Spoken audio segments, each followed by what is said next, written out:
Hello, friends and friendly friends. Welcome back to the Dorks in Danger tabletop group. My friends and I play Dungeons and Dragons. This session, we have everybody here. Hooray. Wonderful. Amazing. I got lost. Synas made his way to Mirabar, finally. Bad survival rules. But let's go over what actually happened last time, mainly for Deriaz's sake.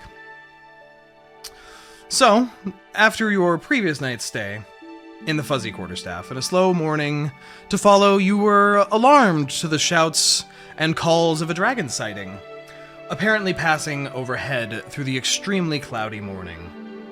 Rushing outside, it was unclear as to where the creature was, the clouds obscuring its form entirely. The only thing alerting you to its position were the massive bolts of lightning being fired out of the top of the wizard's tower. But after a few moments, things seemed to calm down. Rinn, after having been nearly lost to the Shadowfell, as she had been, instead of being carried in Synas' arms, found herself wandering alone in the passage between the material plane and the Shadow Realm, found herself being pulled back towards that shaded place. After a few tense moments and a bit of a strange encounter, she found herself awaking within the grasping claw of a massive red dragon gliding through the clouds, and as Longsaddle seemed to be coming into view below, she was dropped, plummeting hundreds of feet towards the ground before she caught herself with the flying spell.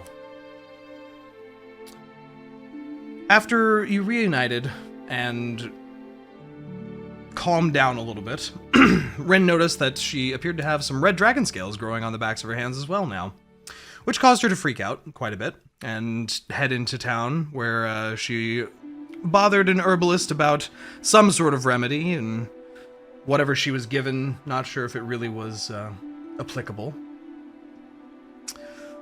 But also asked for some poison, which seemed to offend the herbalist for some reason, and she told everyone who was there to leave rather quickly.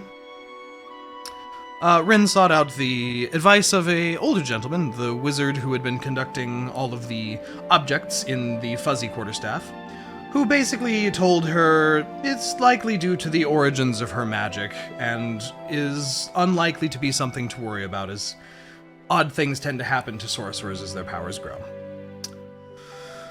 Your party then gathered your horses, rented a new one for Niah, and headed northward to Mirabar. Traveling along the main road was very uneventful, with the party spying out several caravans, guard patrols, random groups of workers moving to and from quarries in the mountain ranges. But no attackers, no bandits, no cultists, no strange events occurred. After several days and nights, you finally emerged from the rolling hills and low mountains, the massive walled city of Mirabar coming into view. The slicked, glimmering stones of the slanted surrounding walls glinting in the light, the large city clearly bustling with life. You made your way to the front gates, joining a queue of different groups who were entering the city, and were asked what your purpose of visit was. You told them it was to find work, and as a group of adventurers, you were given a set of badges to present yourselves by, with a little sword and shield logo on it. You were told to keep them on your person. You were allowed into the city, crossing the heavily fortified bridge, extending over the rushing river below. The sights, sounds, and smells of city life encompassed you, and you were able to notice also all manner of interesting things in this town, such as the heavy purveyance of gemstones on the edges of walkways, streets, and buildings, everything looking to be made and mostly hewn from stone and metals. A very beautiful sight, especially in the sunlight. Most of the party decided to go find an inn to stay in. Where 5 of you went to find a tavern, coming across the Third Watch Tavern and Inn, which I have marked with a number 1 now as well. In fact, you'll notice I've marked out a bunch of numbers on this map as locations. Whoa, free numbers. Oh my gosh, free numbers. Numbers are free. They make a lot of them. They denote interesting locations. Big numbers. Big number. They walk out of it and it's like, wow! Who put that there? Yeah, they like in the sky. Yeah, like yeah, they're sky Just looming Yeah. down the alleyways. One. One. Thankfully, no party has ever needed to count past 20. Thank goodness. Rinn went off on her own and sought out a magic shop, doing a bit of browsing to see what was available, but didn't find much of interest to her specifically. On her way out, a shady figure in a cloak with a bird-like mask bumped into her, apparently depositing a note in one of her pockets, which read, "Beware the Shadow District." Rinn accosted this individual as they went to leave, and the two exchanged a silent but tense moment before the cloaked figure vanished into the crowd outside. And that's kind of where we left it off last time. So I will ask, Rinn, what would you like to do after this brief, little odd experience with this individual? Well, I definitely want to go tell the party about that shady shit, for sure. Mm-hmm. I think the guy sent me towards, like, some kind of a, what was it, like a mage shop of some kind, or what was The shop owner had said when you had requested potential, like, custom magical or more specific magical stuff, had pointed you towards the Mages Guild within town, Right. which he had called, if I have my notes. You were told to seek out the Arcanus Mysterum in the Magi district, which is in the south of Okay. town, around the Magi's Lake, South of town. which would be... Oh, I see it. Yeah.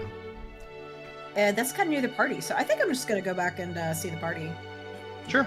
To the hotel. Le Hotel. As you didn't go with them, but you do know the name of the place. After asking a few questions, it's not too difficult for you to find your way back toward the group. I guess while you were doing that, the other 5 of you had entered the tavern/inn, the Third Watch, a building meant to look somewhat on the outside like a fortress, complete with battlements and little archer towers. Not that they were there for actual use, just for show. You had spoken with the gnomish individual who seemed to run the place, and he gave you a couple of rooms. Is there anything that you 5 would like to do now that you have been left to your own devices? You have a few keys. The inn room around you is spacious, but full of all manner of individual. Several... It's... What time was it? Like mid-afternoon? Okay.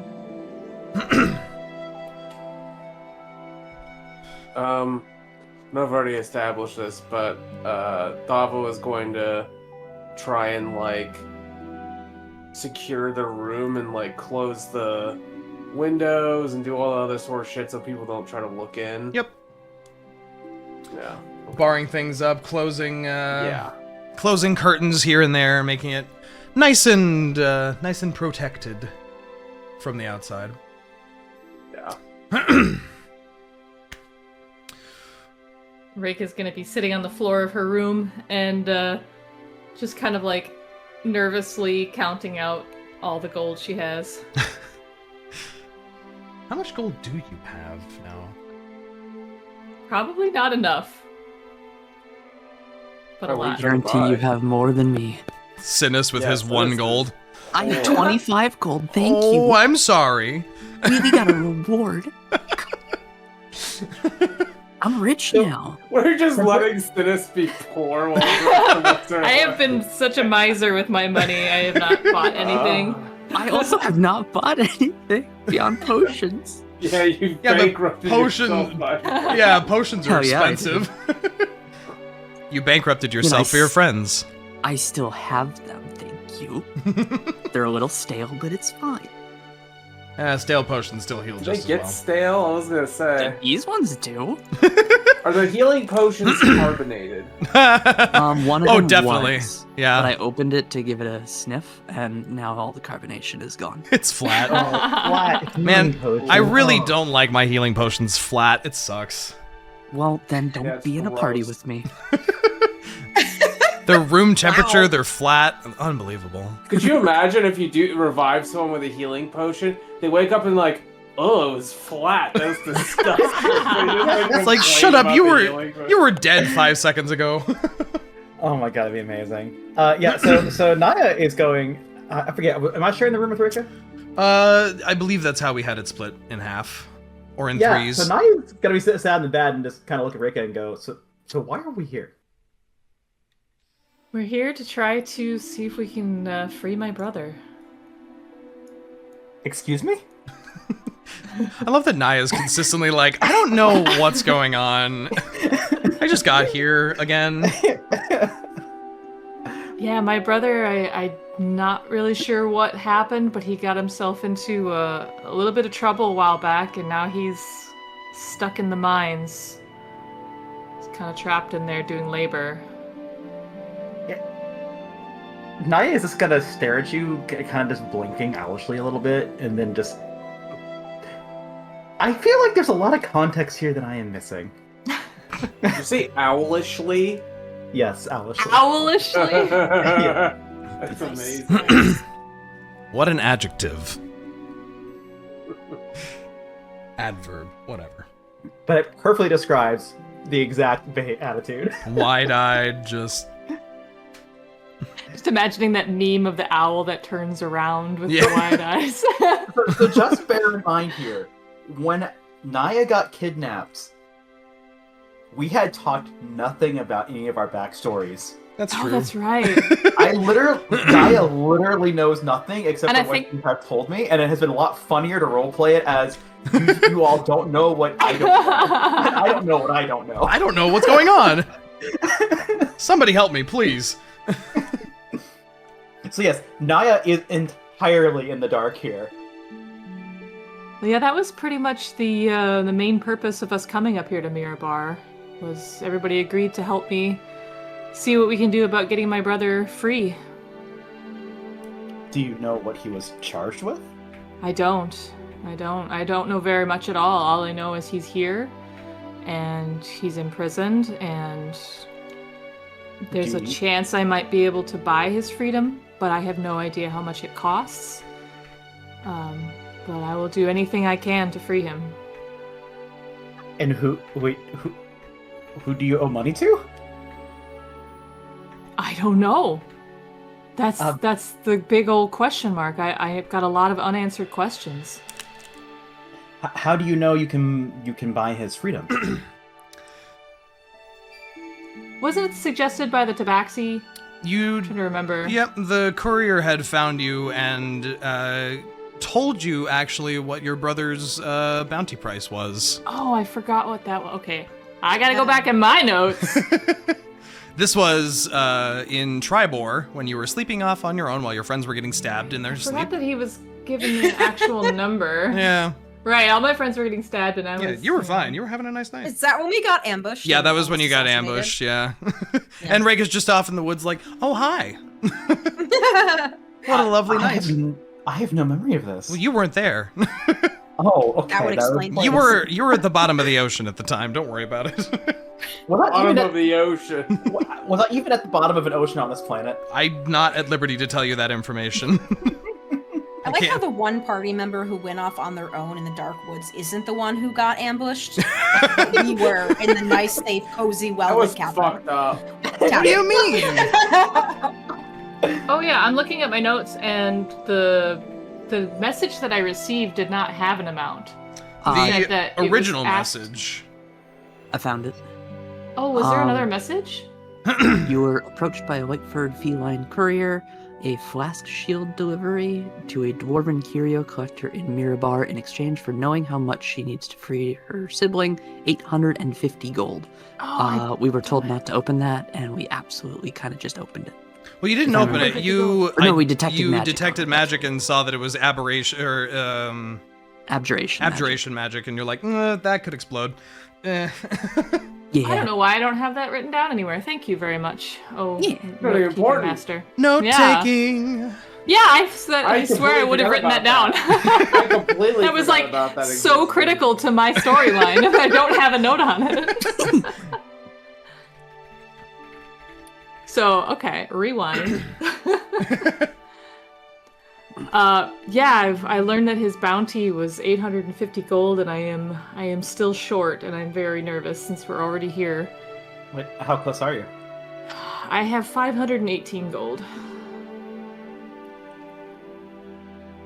And I'm also worried that that number might, rise as we speak to the warden. I mean, it usually does. And Niah is not going to elaborate on why she knows that. Refuses to elaborate. My job here is done. So you were going into this blind, playing by rules that you don't understand to people that you don't know. I don't know any other way. I just have to try. This is all out of my, realm of knowledge. I'm more comfortable in the countryside, so I'm just doing what I Jay. can. Out of character, would I have ever done anything in this area? Any work? In Mirabar? No. Okay. No, you stayed So much I have further a- south. I also have a question. Okay. What room is Thava staying in? Because I think we only got 2 rooms. That depends if you want to do the boys That and the means she's gonna girls be rooming room, with some or people. Are we doing a boys and girls room? because that is skewed. That's 4 to 2. So I was gonna say it needs to be. I would say try to even it out so 3. Okay. I think how we used to break it out was it was the boys' room, and then it was the girls' room, and, and then there was Thava's Thava. room. Yeah. Thava's room. That is indeed how it was. Thava did not pay for a separate room. Oh, so you- Especially now. So It's which important to have room? people together. Which room do you want to be in? Fuck, I don't know. That's up to you guys This how is you split the the. I'm not going to most tell important you. Decision. It's the most of important the decision in the session. entire session. Let's spend the next 30 minutes to an hour. Oh discussing no! I just want to point out a potentially funny image here is that Niah and Reyka could be having this conversation while Thava is going through the room trying to brace and reinforce it. Either this room or the other room. An Because assassination attempt. Okay. So this is my logic. I'm assuming it's like 2 queen-size rooms in a hotel because I think Pretty you much. touched on this last session. yes, I think each it's room fun. each room This has is the 2 beds, basically. this is the way I envision it. Synas gets his own bed in one room, and Thava gets her own bed in one room because they're both the largest party members, and everyone else has to share a bed. Synas would sleep on the ground if somebody else needed a bed. Honestly, Reyka would too. She's Aw. comfortable on the ground.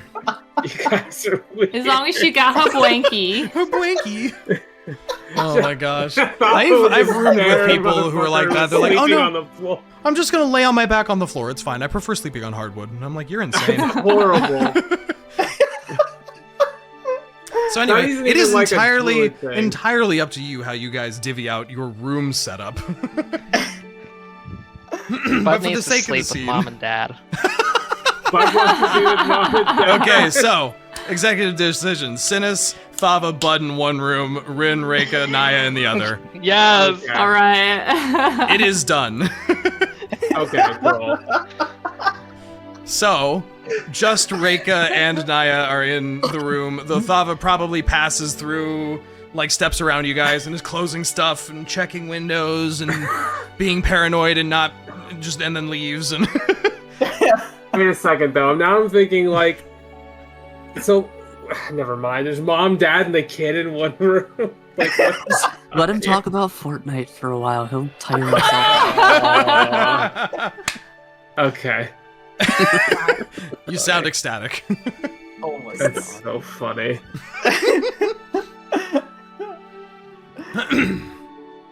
Anyways, After Continue the your whole lovely assassination attempt at the end, Bud just at one point comes to Synas and Thava's like, Mom, Dad, can I sleep with you tonight? Oh my god. oh my god. I'm sleeping in the hallway. No, my God! Wow, He's standing Harper. standing in the doorway with that pose like I threw up.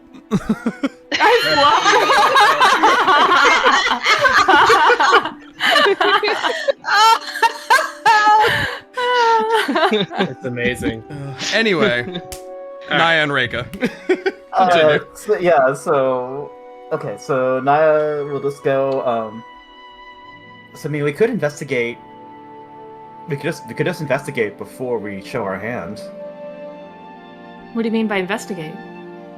We could look into arrest records if there's anyone who can shed any light onto how people get arrested or why and who is involved with it. We can start figuring out who we need to go investigate and talk to. First, we don't know anything right now, so. Would that help us get him out? Well, that depends entirely on why he's arrested. If he's arrested because he did a crime, it'll be nice and easy, but there's something more to it. Showing our hand might put us in danger or put him in danger. Well, I'll happily follow your lead on this, because, like I said, this is totally foreign territory for me.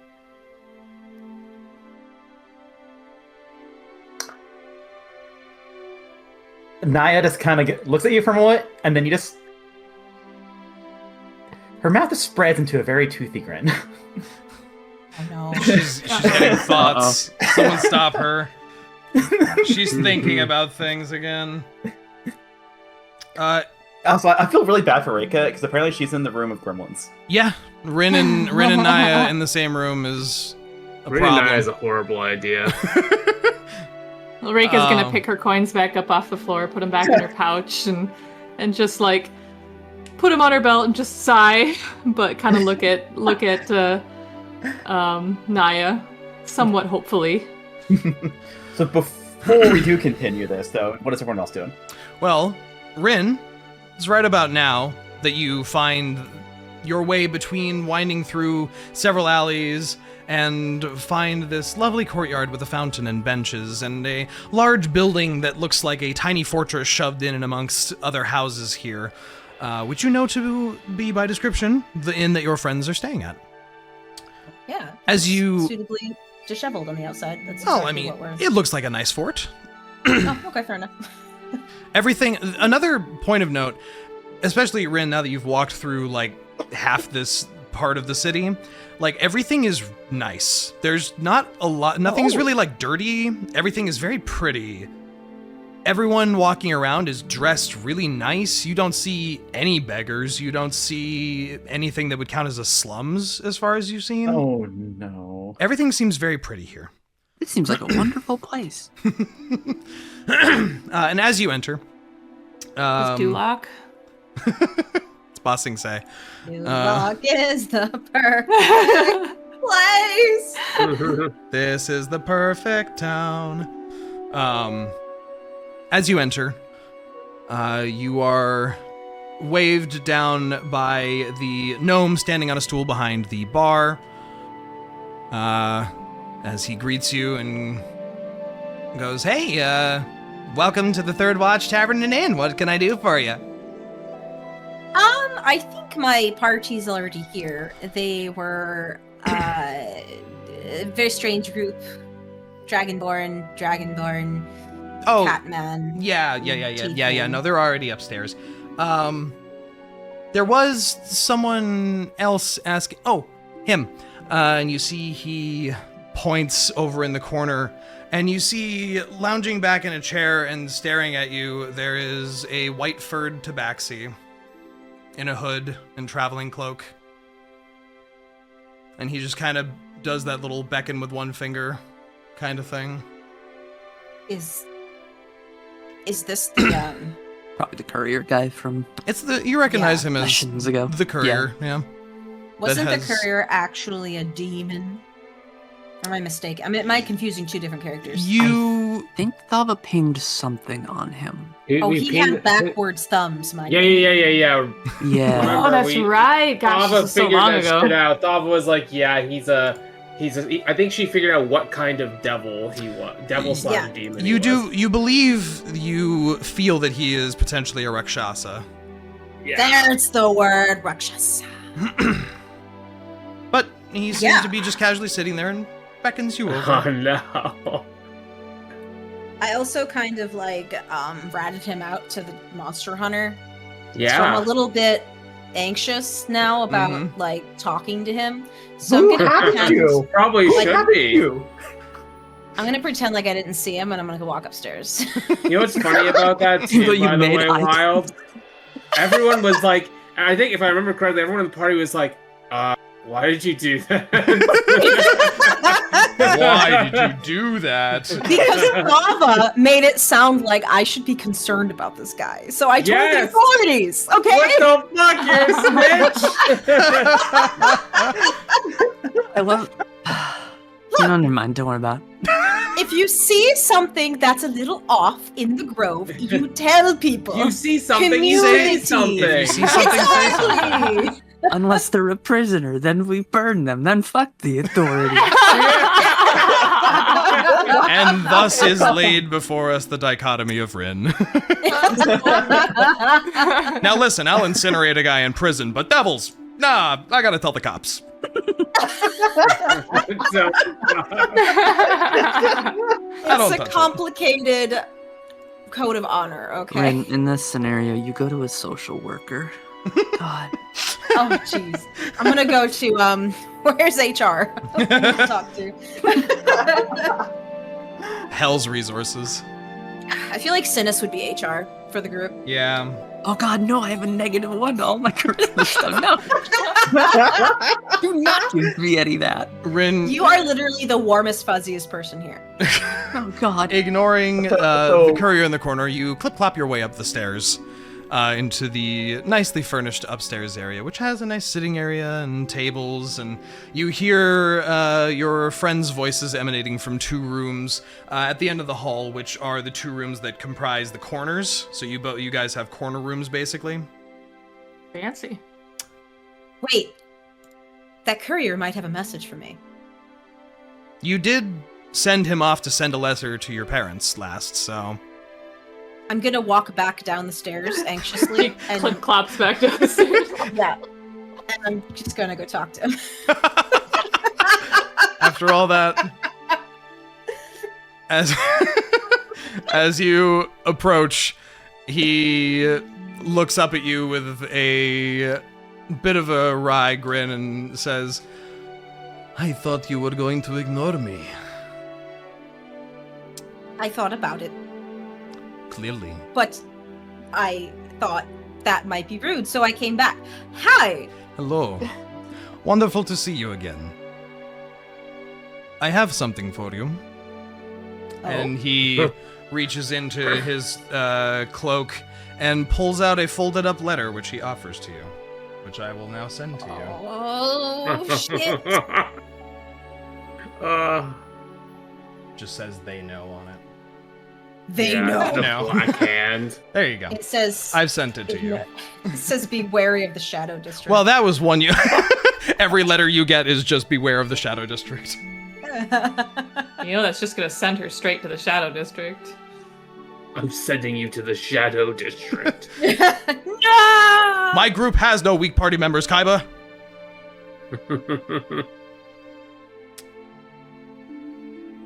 And as he hands that to you, he folds his hands back against his stomach and just goes, "That probably was one of the harder places for me to get to I've ever experienced.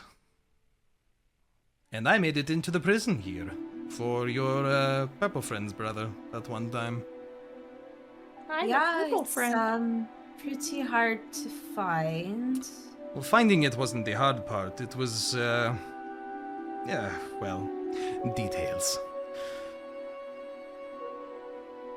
All you need to know is your parents received your letter, and this is what we had time to transcribe. Oh, I see. It's she's been reading over it this whole time, kind of like focusing on what he's saying, but not really listening and reading at the same time. It just ends. So you got to see them then. Well, at least one of them, is sure. She looked very much like you, so I presume she is your mother. But Yeah. unfortunately, yes, I did have to make a bit of a quick exit there. Well, thanks for for doing it. Damn, did I pay him already? Or You do I paid owe him now? beforehand. Oh, perfect. I'm gonna give him a gold coin as a tip. And he takes it and spins it in his hand and does like that coin trick where he spins his hand back around and it's gone. He goes, much appreciated. If you have anything else you need, I'll be in town for a few days.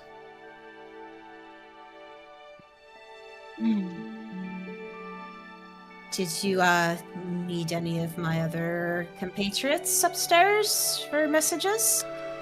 Oh no, not yet. I have nothing for your troop. I just wanted to complete that one job. Make sure I tied up loose ends. Well, thank you for your services. She clops off back up the stairs. Kind of running a little bit. You hear him just chuckle, and by the time you glance back over your shoulder, he's already like up and walking to the front door to leave. But the rest of you hear the telltale clip-clop of Rinn's hooves coming up the stairs, and then back down the stairs, and then up the stairs again. Wait! She yells down the stairs at him, leaving the door. What? If I need to get back in contact with you, how do I do it? You'll find me. I do like sitting around at taverns a lot, so... Okay. Me too. Perfect. Okay, now she goes upstairs. Now she goes upstairs. Up the stairs, down the stairs, up the stairs, halfway down the stairs, up the stairs. Yeah. As you reunite with your friends. What would you like to do? I'm gonna go into the room where it's the girls' room. Just get in there and just kind of like collapse onto the bed in a flat little... So, just for the sake of fun, let's have her walk into the room, just as I was smiling truthfully at Reyka. Yeah. Reyka's sitting on the floor, having just counted her going. Niah's sitting there, like, elbows on her knees, just the biggest smile. And then you walk in. And faceplant the bed. Yeah, she takes a beat to look at Niah and just goes, and just goes nice plants in the bed.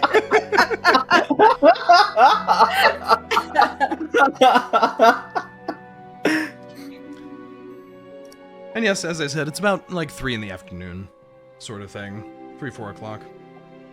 So the rest of the day is still yours, whatever you guys would like to do. You have an entire city. There's some locations that I have deemed interesting. There may be locations that are not marked that may also be interesting. Do you have a key for the things you've marked? I have put in the party notes channel a list of locations. Okay. Of only the ones that you've been either told about or gone to so far. Can I do some emergency door dashing the next few days to try to make a few hundred gold? Yeah. Try and find some. God. Okay. As Rinn's face is still in the bed, she's gonna take that piece of paper the guy gave her in her hand and just like hold it up in the air, but her face is still in the bed, and she's just gonna say, "Just avoid the Shadow District, apparently." Niah just kind of glances over and just, excuse me? This guy gave me this note at the magic shop, or I don't know, what was it? Was it a magic shop? Anyway, Niah, they had some armor there that I think you might be interested in. Regardless, some shady guy passed me this note. Well, he didn't pass it to me. He put it in my pocket when I wasn't paying attention. Shady! And then he walked out, and I tried to stop him, and he held a knife to my stomach until I let him go. And then I let him go. But he gave me this note, and I don't know what it's supposed to mean. The more you talk, the more Niah's face just kind of falls into a, why do you like this expression? What? I'm just explaining what happened. That was... So how did you make enemies of some kind of cartel? Oh, I don't think he was an enemy. He just, I tried to stop him, and then he was like, fucking no, bitch, and just threatened me, and I was like, well played, and then he went on his way. I don't think I made any enemies. I love that her description of this imagines that this individual talked at all. Because they didn't say a single word. We haven't even been here for more than an hour or two. How are you like this? Look, I went out in the world. You guys came and laid on the bed. I don't know what you want me to tell you. Like, you don't get up to mischief, Niah. Disappear for a month and a half, Niah. That is very different. Get possessed by a Shadowfell creature, Niah. Now Niah is just giving her just the most just flat look. Okay. Do you in the other room want to do anything, or are you guys good? I mean, we should probably. You're just gonna sit around all day and do nothing. No. Well, I actually do have a plan to start gathering information. I just want to know. I don't want to rush everything out. I think it wouldn't hurt, since we just got to town. We'll probably be here for a little bit. If we explore the market a bit more, like what Rinn was doing, and see what options we have available in case we want to buy something while we're still here. Well, once we're ready to actually move forward, I do actually Like want my to brother's freedom? to the innkeeper. Oh, look at all these things that we could buy. We'll get to it in a second. We'll get to it. like my brother's freedom? It's like, sorry, there's a really cool piece of plate armor that I want. I'm sorry. Like buying it. Just looking at me direct in my eyes while you're making a purchase. That's so savage. Watch it be 850 gold purchase too. Oh no, I really need this, but we'll get your brother soon. We're just gonna do, Reyka, we're just gonna do all the side quests before we go rescue your brother. Because if we do, the story will progress, and we don't want that yet. So side quest it up. She's over here thinking the story progresses only when they say to. I mean, I think she's assuming the story progresses. What? What? Come on. What? No, you live here now. This is where the campaign ends. But yes, once we're ready as a group, I do want to talk to the innkeeper. I just don't want to rush everyone. Well, Whatever. if you're planning to go out and explore, do you want to, on the way out the door, stop and talk to the innkeeper then? I actually don't. I want the innkeeper first because I have no idea. I haven't know what we're walking into. So, if we're all done, I am going to tell Rinn, hey, we need to go talk to people. What people? That's the best part. We don't know yet. People. She narrows her eyes. You've got that tone of voice you get when you're about to rope me into something. In my defense, you're the one that usually causes the chaos. Yeah, I don't know about that. Well, I tell you what. You can go with me to the Mages Guild. It's got magical items for sale, I think, or they can do custom enchantments, maybe figure out what the fuck this dead ring does. I just kind of blink at her a few times and say, aren't we here for her brother? Well, yeah, but we're in a city and we haven't been in one for fucking months at this point. And I think if I got this ring to work, we might be able to help her brother even better. Why? Why do you think that? Because it's a magical fucking ring. You don't know what it does. But I think it does something really cool. It's like an elemental, a fire elemental. I mean, we got it. I found it like right before you got pulled out of everywhere. Remember that really important place where we were doing that really important fight and then you just fucking left? You mean the Forge of Wonders? Yeah. Yeah, the Forge of Wonders. Good times. You took a ring of elemental control from the elemental powered forge. Yeah, I did. What of it? You took the ring of elemental something from a forge powered by elementals. Uh-huh. It's my favorite bit that this hasn't come up since that happened. Niah is know it's broken. staring at you dead in the eye. Look, if you want to say something, just fucking say it already. Do you not occur to you that maybe the ring is needed for the forge to work? It did, and then I asked Dwarf Dad what I should do with it, and he said that it probably couldn't be fixed there, and that I should go have it looked at by some magical people. Like, knowledgeable magical people. Not like you. I want to... Okay, like, cliche. I want to insight Rinn here. Feel free. Oh, That's a crit fail. That's a 1. Yeah. Good enough magical person. It seems like she's telling you the truth, that's for sure. Okay. It's no more or less crazy than any other thing that she's talked to you about. Yeah. Okay. Yeah. No, she's told. Okay. Gundren told you to go take the ring and go talk to someone. Okay. Do we need to do this right now? I think we should be gathering information about the town and the city and what's going on here before we start gallivanting about. Especially if you're getting random letters of people telling you to avoid places and threatening you with knives and you try to talk to them. Okay, it's literally across the street, and it's not in the Shadow District, whatever the fuck that is.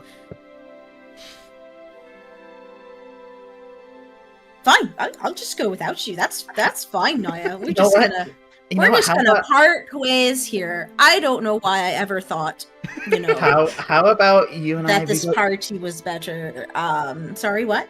How about we go talk to the innkeeper first, and then we can go to the Magic Guild. Do whatever you want, Niah. I don't care. Go. Right, I'm back. God. Fucking mean girl energy is off the charts What? right now. Holy shit. I step away So I left and the vibes immediately went off. The vibe, Thava, you ping, and the vibes in the other room are rotten. They are infernal, yes. They're infernal. The room is just like filled with this like blue and red fire, just kind of like energy, pushing yeah. back and forth. Oh my god. Well, okay. I will be asking about trying to figure out what's going on with Reyka's brother, if you wish to go investigate the ring. If you wish to help me, I'll be starting with the innkeeper. I mean, I'm gonna help Reyka. Yeah, we're gonna do that. I love that Reyka is sitting like less than 5 feet away from this whole exchange, too. She's just there She's just eating good berries like a popcorn bin. Yeah. You know? I just picture Reyka just sat cross-legged on the floor, gaze bouncing between the two of us. Pretty much. Yeah. Wow. She sighs and walks out of the room. I need to go see what fucking Thava and Synas and Bad are up to. Yeah, I'll be heading downstairs at this point to go talk to the innkeeper. Okay. God. Did we just witnessed a friendship breakup? Oh my gosh. They're fucking feuding. Did we just become best enemies? Best frenemies. I think that started when I dumped water on your head in the first Yeah. session. No, you're right. It did. Niah, you make your way downstairs. The gnome with the pinkish purple swooped over hair is tidying up a glass or two and sees you come down, and as you approach, he nods in a friendly way to you and is like, "Can I get you anything? What do you need?"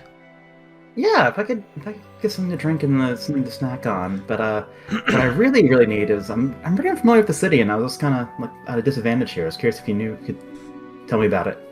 Well, and he hops down off the stool to grab a bottle of ale and is like setting it up on the counter, and then sets a mug up on the counter and climbs back up the stool and pours you a mug of ale real quick. Well, let's make it wine in this case. I guess, it depends on what you want to know. Mirabar is one of the jewels of the north, if not the brightest one. It's the city where, the dwarves have figured out how to make untarnishable metals. We are very profitable in gemstone mining. There's a rather massive mages guild here, though they don't really mingle much. A bit odd them, but they did design the large mechanical guards that you see wandering around. That give me the heebie-jeebies when I look at them. Beyond that, I guess I could go into a lot if there's any specific questions you have. If you're looking to shop, the Market Square has pretty much everything you could possibly want, as long as you want things like magic items and weaponry and armor. Well, those are always very interesting. Yeah, pretty much the only thing that I kind of had heard anything about in the city was the mines. Well, yes, there's quite a lot of them. There's a lot of mining that's done to the north and to the south for quarrying. Most of it is brought in and then processed in the deeper furnaces. You'll see a grouping of smokestacks just to the northeast that are constantly pouring out smoke day and night. There's a constant influx of forge work being done in the lower cities. I see. I'm surprised at how clean the city is for having so much mining. Well, that is partly due to enchantments and partly due to people being very meticulous about the upper part of the city. The lower cities definitely get a little dusty, I will say. But unless you're being escorted, visitors are not allowed to take the grand lift below ground level. I see. So how is the city arranged then? I mean, because you mentioned the upper city and the lower cities, but like, how is it arranged? Well, can't really tell you that so much in detail. All you need to know is there's layers, several of them, to this city. I suppose, prefacing, since you're out-of-towners, you and your friends, don't let anyone catch you trying to make maps or memorizing locations if you do somehow manage to go below the surface. It is strictly illegal and a prisonable offense to create a map of the subterranean portions of our city. Oh. Well then, I will definitely bear that in mind. Wouldn't want to end up in the Grey Rock down there. Yeah, we're actually here to visit someone, one of the mine workers, but we're not really sure where to find them. Oh, well, mine workers, there's a few guilds that run the mining operations outside. There's a lot of people that do mining here, though, so I don't think you're going to be finding someone very quickly. Ah, okay. But they all, I mean, they all live up here, though, right? So we'll live... No, not really. Much of the mining force lives underground. Much of them are dwarves, and they prefer, living with the mountain above their heads. You'll find mostly up here, humans, some dwarves. In most cases, you'll find few dwarves up here and few humans down below. Okay. Okay. But, I suppose you could, arrange to have one of the Dracosians escort you, if you're looking to go somewhere underground, and it can lead you to where you want to go. Okay. Are there any directories, like find people's addresses, or...? Oh, no. You would have to ask around. Everyone here does kind of know each other, depending on the district you're in. Again, though, this is a city of tens of thousands of people, so... Yeah, hence why it's like we're trying to track down a certain person, but... Sure. Specific workers, I was just curious if there's any tools for that. I suppose you could go to the barracks up north. They might be able to help you. There's also guard garrisons at the watchtowers scattered around town. You'll see them looming over each of the districts rather impressively, in my opinion. I suppose if you had a name, it would help, obviously. Probably know that. What else? What else should I tell you? A couple things. Recent events have led to, curfews getting instated. They don't really... Yeah, that's why Niah looks alarmed. Curfews? Why? Well, issues in the prison below in the second layer of the city.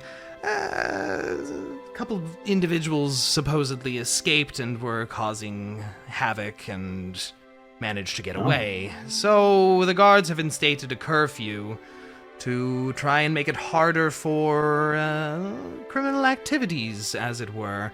Though, and he wipes along a table and along the counter and starts looking around the room. There's no crime in Mirabar to speak of, per se.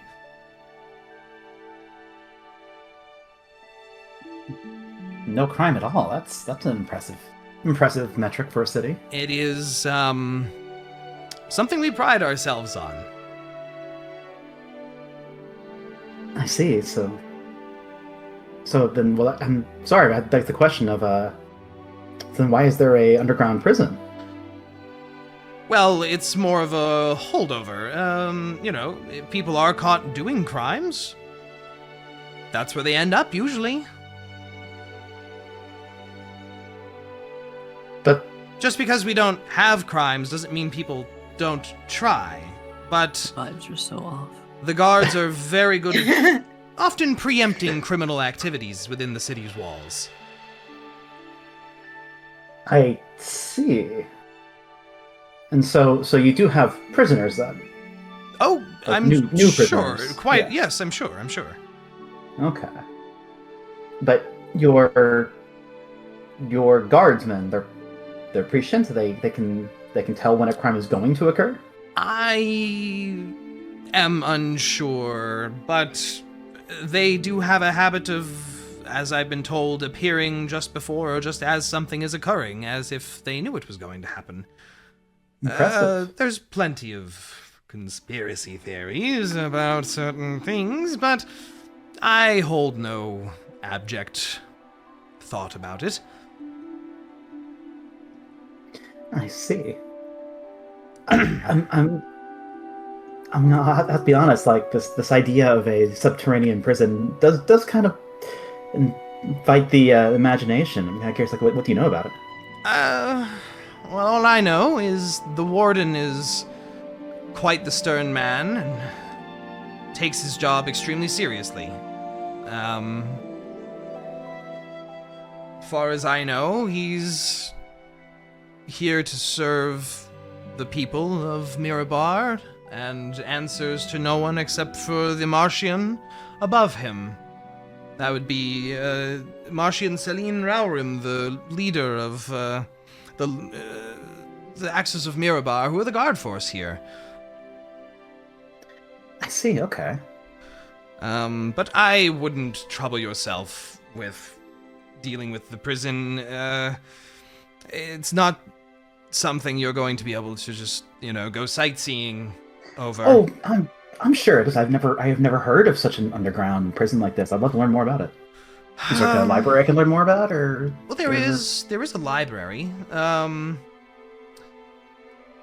Up in the northern district, what have they taken to calling themselves? The Learned District, I think. There's a very large library and university there. I mean, perhaps there might be some individuals there who might know more than myself.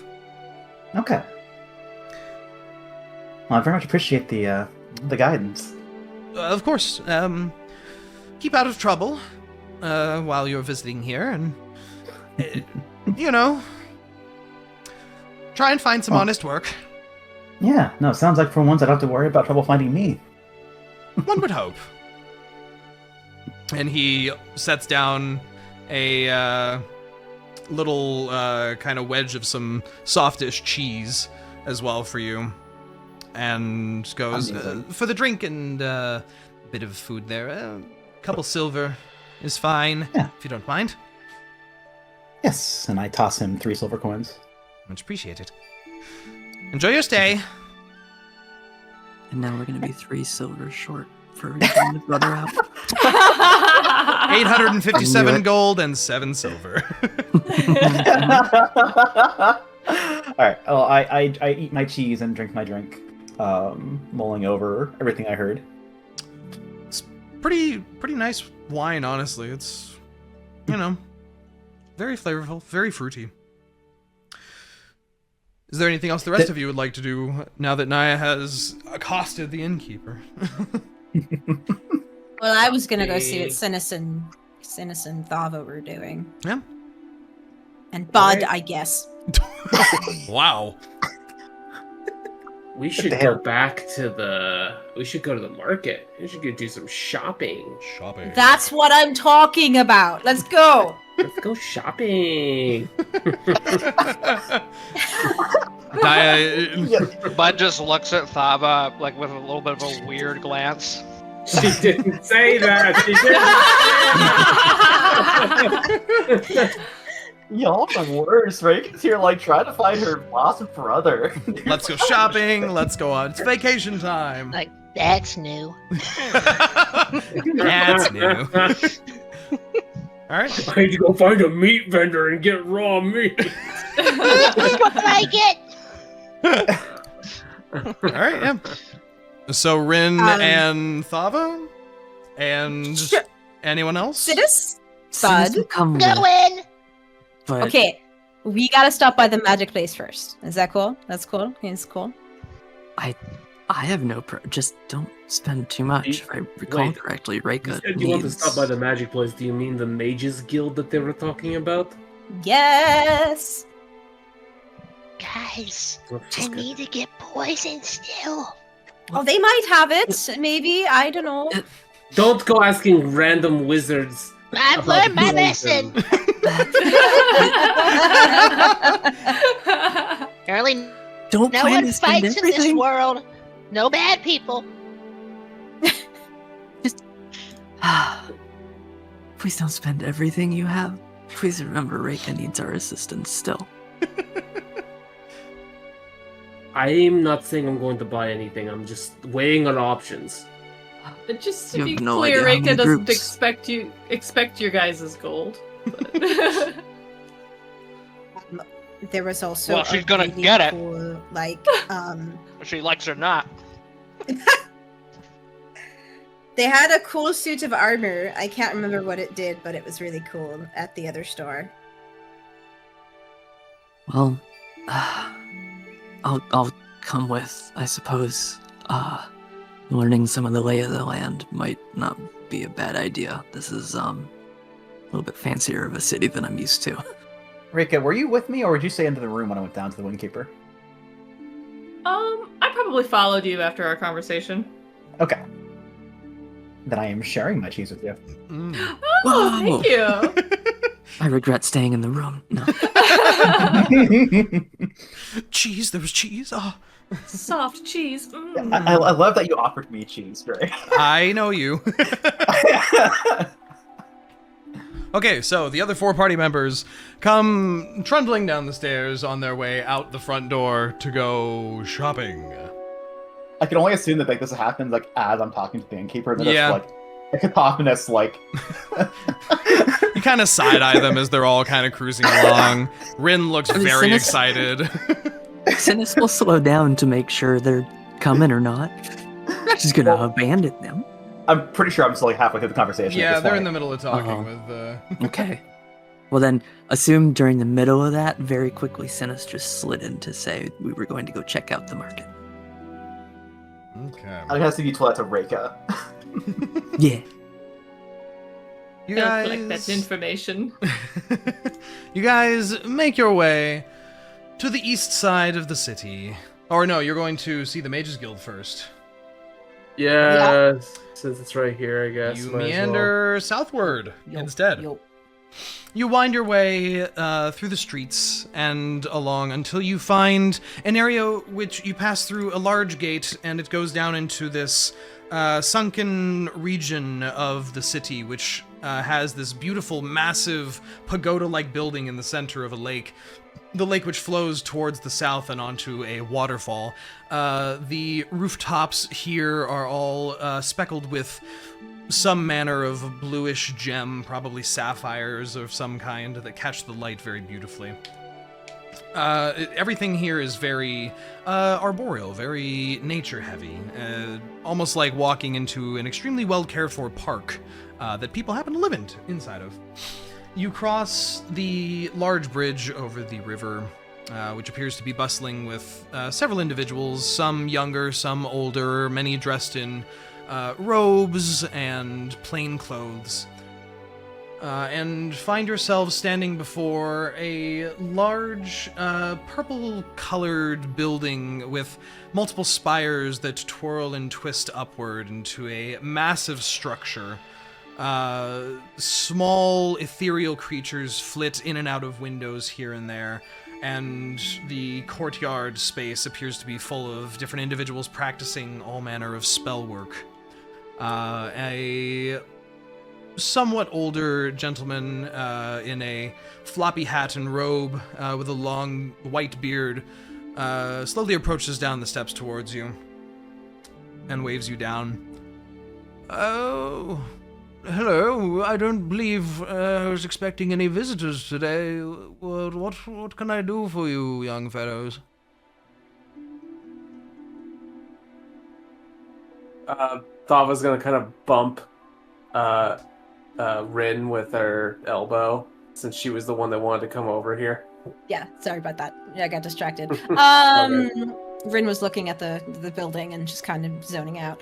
Oh, hey, I was wondering if you, one, have any sort of, like, magical items for sale here, or if any of you here can be hired to fix a magical object.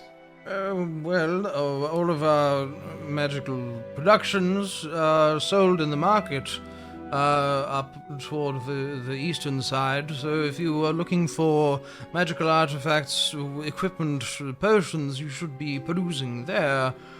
But to your second point, yes, some of us are capable in arcane restoration. I suppose it depends on what sort of thing you need fixed.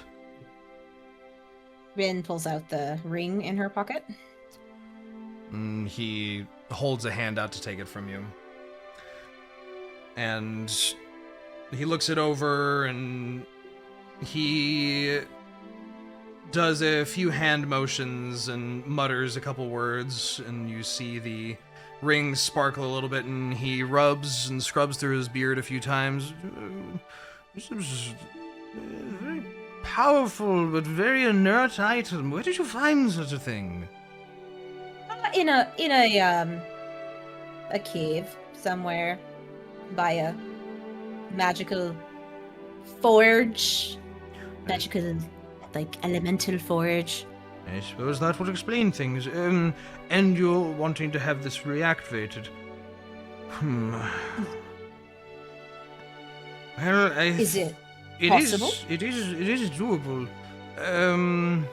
What sort of timetable are you looking at for such a thing? Is this an well, urgent manner, or is this... I suppose not terribly urgent. I could wait and maybe come back into town if need be. Though, you know, I'd be interested to know what your quickest timeline does look like. Well, without looking too much further into the arcanum that needs to be rewoven, I would give it probably 3 to 4 months. It's a very complex and powerful artifact you have found here. And of course the payment would be, well, I would say northward of 15,000 gold. 15,000 gold. Yes, this is something that would require a tremendous amount of work. It would need several mages and potentially specific items from the elemental plane of fire. It's not something that would be too easy to redo.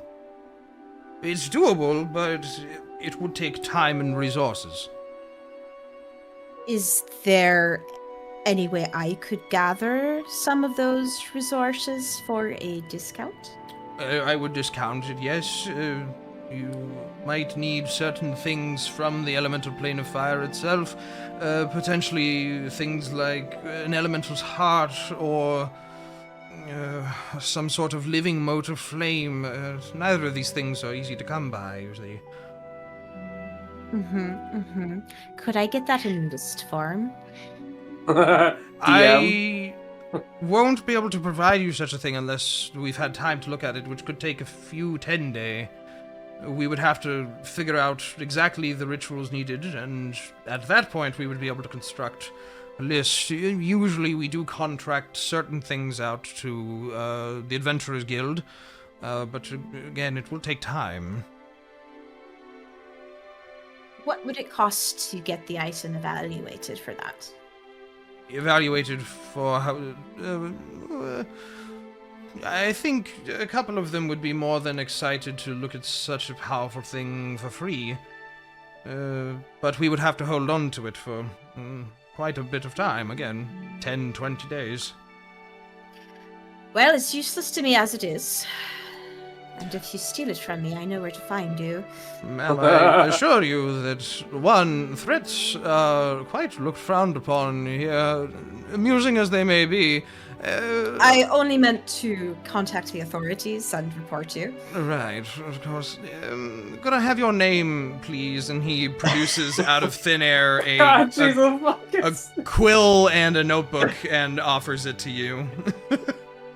Will I also be able to get your name in exchange for the item? No. You will give me your name, I will contact you. You do not need to know me. Damn. Can I Wait make a an minute. insight check? Sure. Is he trying to steal this? Oh, it was almost a dirty 20. 12. 12. He's giving Rinn this look of like, I can't believe the gall of some people. So he just That's seems miffed. He doesn't seem like he's trying to pull one over on you. He just seems quite annoyed.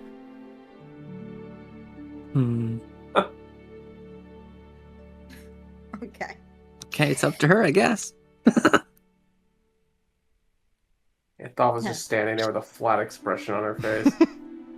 She coughs a bit and she goes, listen, I've just come from a world of adventuring where precautions need to be taken that usually don't in civilized society, so I apologize for my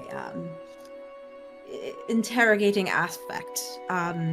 But I would be much more comfortable knowing to whom's hands the item is left in. Make a persuasion check for me. Okay. Fixing my own mistakes here. 22. 22. He nods a little bit and takes the quill and notebook back from you after you've presumably written your name down. Yep. Albaris Quillfeather is my name. Thank you very much. If you ask for me, one of the students can come find me. I am one of the professors here. Just happened to be by. She reaches her hand out and says, "It's nice to meet you, Albaris." Pleasure's all mine, but if you don't mind, I prefer not to shake hands. Oh God, why? Bit of a clean freak is all, that's all.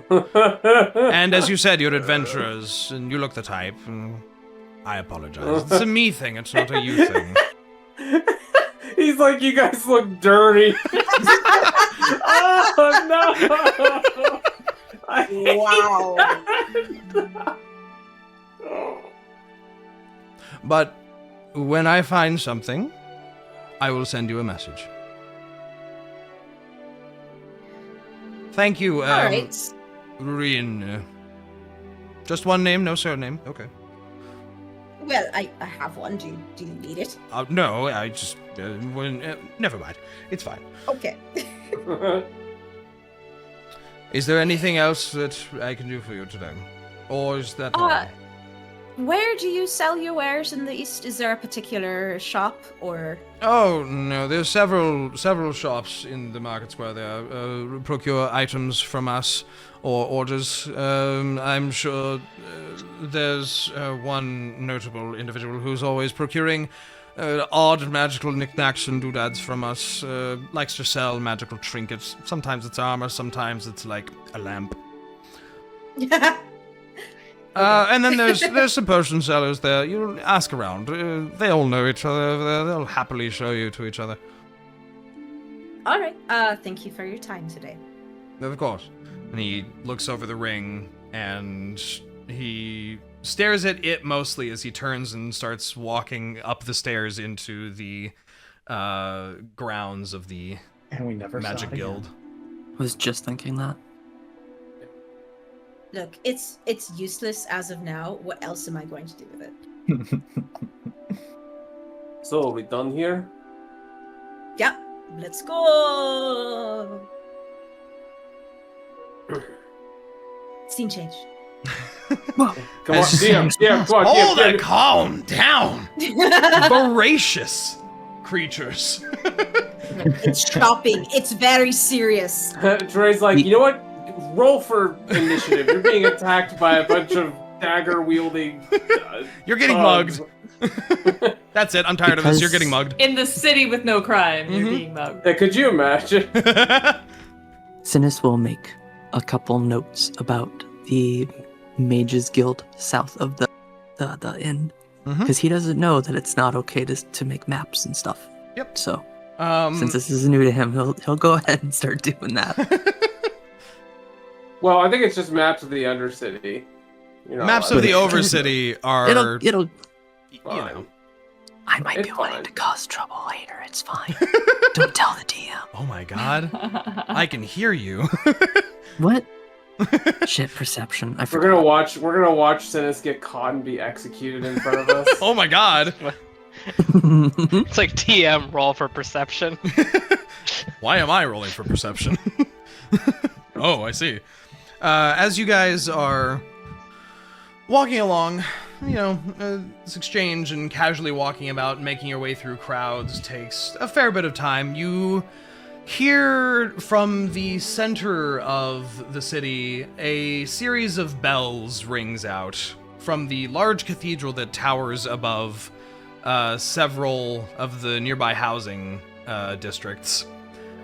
And from, for example, this tower that's right next to you, which appears to be a guard tower of some kind. There's several buildings leading into a massive 60, 70-foot tall tower with several people meandering about the outside of the parapets. You hear a disembodied but echoing voice call out above the buildings after the bells ring, and you hear, "Please report all suspicious persons to the guard. A prepared city is a safe city." Oh my god, we're in an airport. Oh, I hate it here. But you find yourselves meandering into the bustling market space. There are plenty of people milling about. There are several stands and pagodas and buildings in the center. To the south of this little market square, you see several buildings which appear to be dedicated to the art of carpentry and stonework. Rinn, you point out the magic shop that you had gone into, the jewel-shaped shop to the south. To the north, you hear the sounds of hammers bouncing on metal and anvils ringing out, and several people shouting here and there. Throughout the center, there are food stands. There seems to be some herbalists, some potion stands, all manner of thing here. You know where Thava wants to go. Where does Thava want to go? She wants to go to the blacksmith, obviously. Come on, new toys! Wow!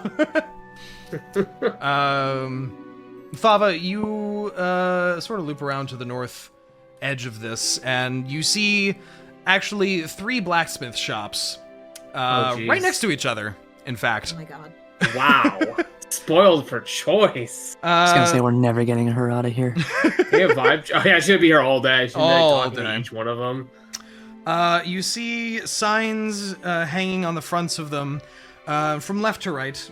You see one named the Shattered Anvil, which has a few pieces of splint armor, different armors that all appear to be encrusted with jewels and all manner of thing hanging in the front windows, and a few dwarves milling about working on a forge over some anvils. The second one, you see a sign that reads The Singing Hammer. And echoing out from here, you hear some form of what one may call song, though it's quite discordant and somewhat hard to hear over the bang and clatter of metal. The third one is the largest of the three. You see the name is The Glimmering Horde. And it seems to be both a storefront and a smith's shop. There appears to be two individuals working under the cover of one awning on the left side of the building. One of them appears to be maybe a dragonborn, the other looks human, just working away at a forge. So you said the one has a storefront, and the other two don't seem to. They're just purely smiths. Or? The other two seem to be smiths, but with some display. But they don't appear to have like a proper like storefront to them. Whereas the third one appears to be a nice combo. We're gonna check the biggest one out first. That makes the most sense. Sure. As you come wandering up to the front, you see it's kind of a very open plan structure. There is a front door, though it's more like a gate, and it opens into an open air store. There are helmets, there are body armor pieces, there's all manner of weapon that you can think of, and some that you're like, I'm not even sure you could use that as a weapon, hanging on one wall. No one seems to be staffing it immediately, but glancing around, you notice the draconic-looking individual looks up from the forge and says something to the human before wandering towards you. You see this individual has a very large build. They're built a bit like a brick house. And as they come into the store area, they stand at probably near 7 feet tall. Holy shit. With a heavy-set build, plenty of muscle on the arms, red scales appear to adorn their figure with a paler peach color on the front, and some like lizardy frills running along the cheeks and the head down to the tail. You see bright golden eyes peer at you as they lift a set of goggles off their face, and their soot-stained scales, they start wiping at their snout and mouth a little bit and go, well, welcome in. Welcome to the Glimmering Horde. What are you looking for? Anything I can help you with? Just browsing right now, but I am curious. How much would a set of full plate cost? And she wipes her hands against her leather apron a bit and... Did you say she? Yeah. Yeah. What's it to you? Calm down. Saddle. I gotta go look something up on D&D Beyond. You sit there and be calm. Maud, are you looking up stuff now? Jesus. What? Listen, you. Good lord. Alright, book. Where's the book? Also, did anyone come in the store with her, or she just kind of wandered off to go to the store by herself? I mean, yeah, I came with you. Yeah. I imagine I'd be there too. Everyone is here. I don't want to split the party in what is definitely a very nice town with no trouble. That's how I've described it. It's a very nice town. No crime. With no trouble. No crime. If you're just looking at the cost of actual play, No, I need to. I'm just trying I needed to look it up, and then I have to do math. It's fine. Don't worry about it. Because they're putting shiny rocks in it. Putting shiny rock. Shiny rock. I guess it depends on if you're needing it enchanted or if you need something special with it. We do offer enchanting services on top of everything. Manners, right, yeah. She holds out a completely soot-covered gloved hand to you. Charlmock Cindersplitter. Nice to meet you. She reaches out her hand in turn and kind of gives her a firm handshake. Says, Thava. Just Thava. Weird. Cool. Alright. And she, returns way too strong of a handshake. Oh, Jesus. Alright. Strength contest, go. Right. Yeah, I guess if you need it enchanted to, protect you magically on top of, being some of the, if I do say so myself, and you see she kind of rocks her head back and forth a little bit, all proud looking, some of the best armor in Mirabar. I guess that changes the price a little bit. Well, how much does it cost at the base, first of all? Probably run you about 2,000 gold after custom fitting to you. She didn't actually do that. We're poor, guys. Got it. And how about enchanting? How much would that cost? What kind of enchantments can you do? Well, I can take it to one of the mages and have him put on just about damn near most any enchantment that one can think of. Something to make you faster, something that makes you stronger, something that makes you, hell, probably smarter. I bet they've got something for that. Probably, I don't know. Guess it would come down to figuring it out exactly. I bet it would probably add 500-600 to the price. Depends, though, on the power. Might be a lot more. Depends on what the wizards tell me. Got it.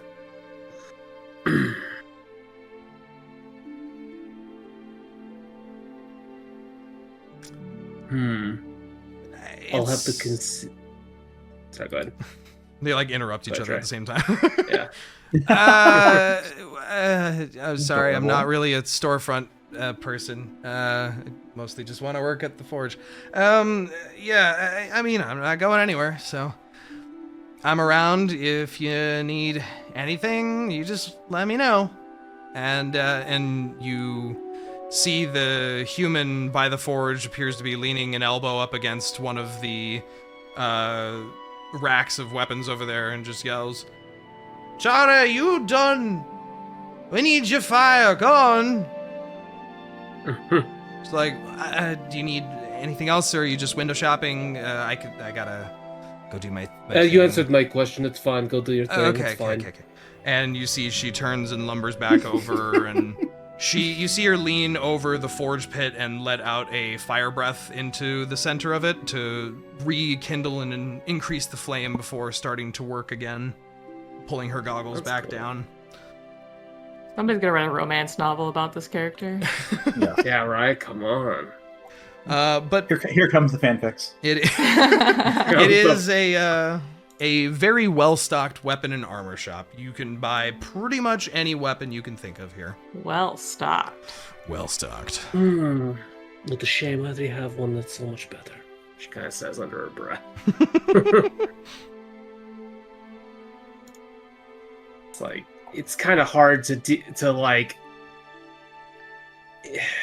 She has a magic greatsword, why the fuck does she need anything else? Because they can make them magical if you want.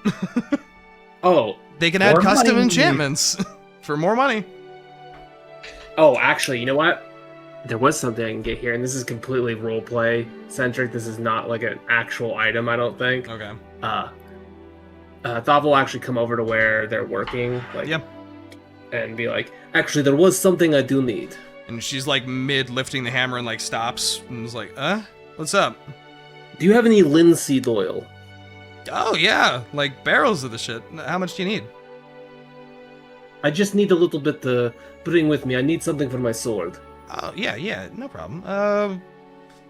She sets the hammer down and the human there just rolls his eyes. Is like, oh, we have so much work to do. Can you just hurry up with customers? She waves him off and goes and grabs a flask, opens up a barrel that they have stored off to the side and just plunges her entire arm into it and caps off a flask for you and just offers it to you. That'd probably keep you going for a while if you're just working on your weapon. How much? It's oil. Just take it. It's fine. Don't worry about it. I got plenty. Thanks. Aww. And then she's like shaking her now soaked in oil glove. Jesus. She just looks over it and breathes a little fire on it to ignite it and let the oil burn off and then shakes it again and it's fine. It's blackened, but it's fine. That's pretty cool. That's cool. And then she goes back to her work as you regroup with your friends. Alright. Actually, does anyone have anything they need to buy? Any weapons? Arrows? Is there anything here suitable for a sorcerer? What are you looking to buy? Please also say a suit of plate mail. Everyone wants plate mail. Why not? Can I get a chainmail bikini, please? No. God, no. Not that kind of campaign. This isn't Diablo. Small items, little pieces of... I can't really wear armor for what I do, but if you have, like, I don't know, like, ring of spell storing or some kind of... You have a ring of spell storing. Why do you want another one? Do I? No, I don't. You guys picked the handy haversack and the ring of spell storing. Yeah, from Niah. It's going to be... That? Niah has it. I need one of my own. Oh, brother.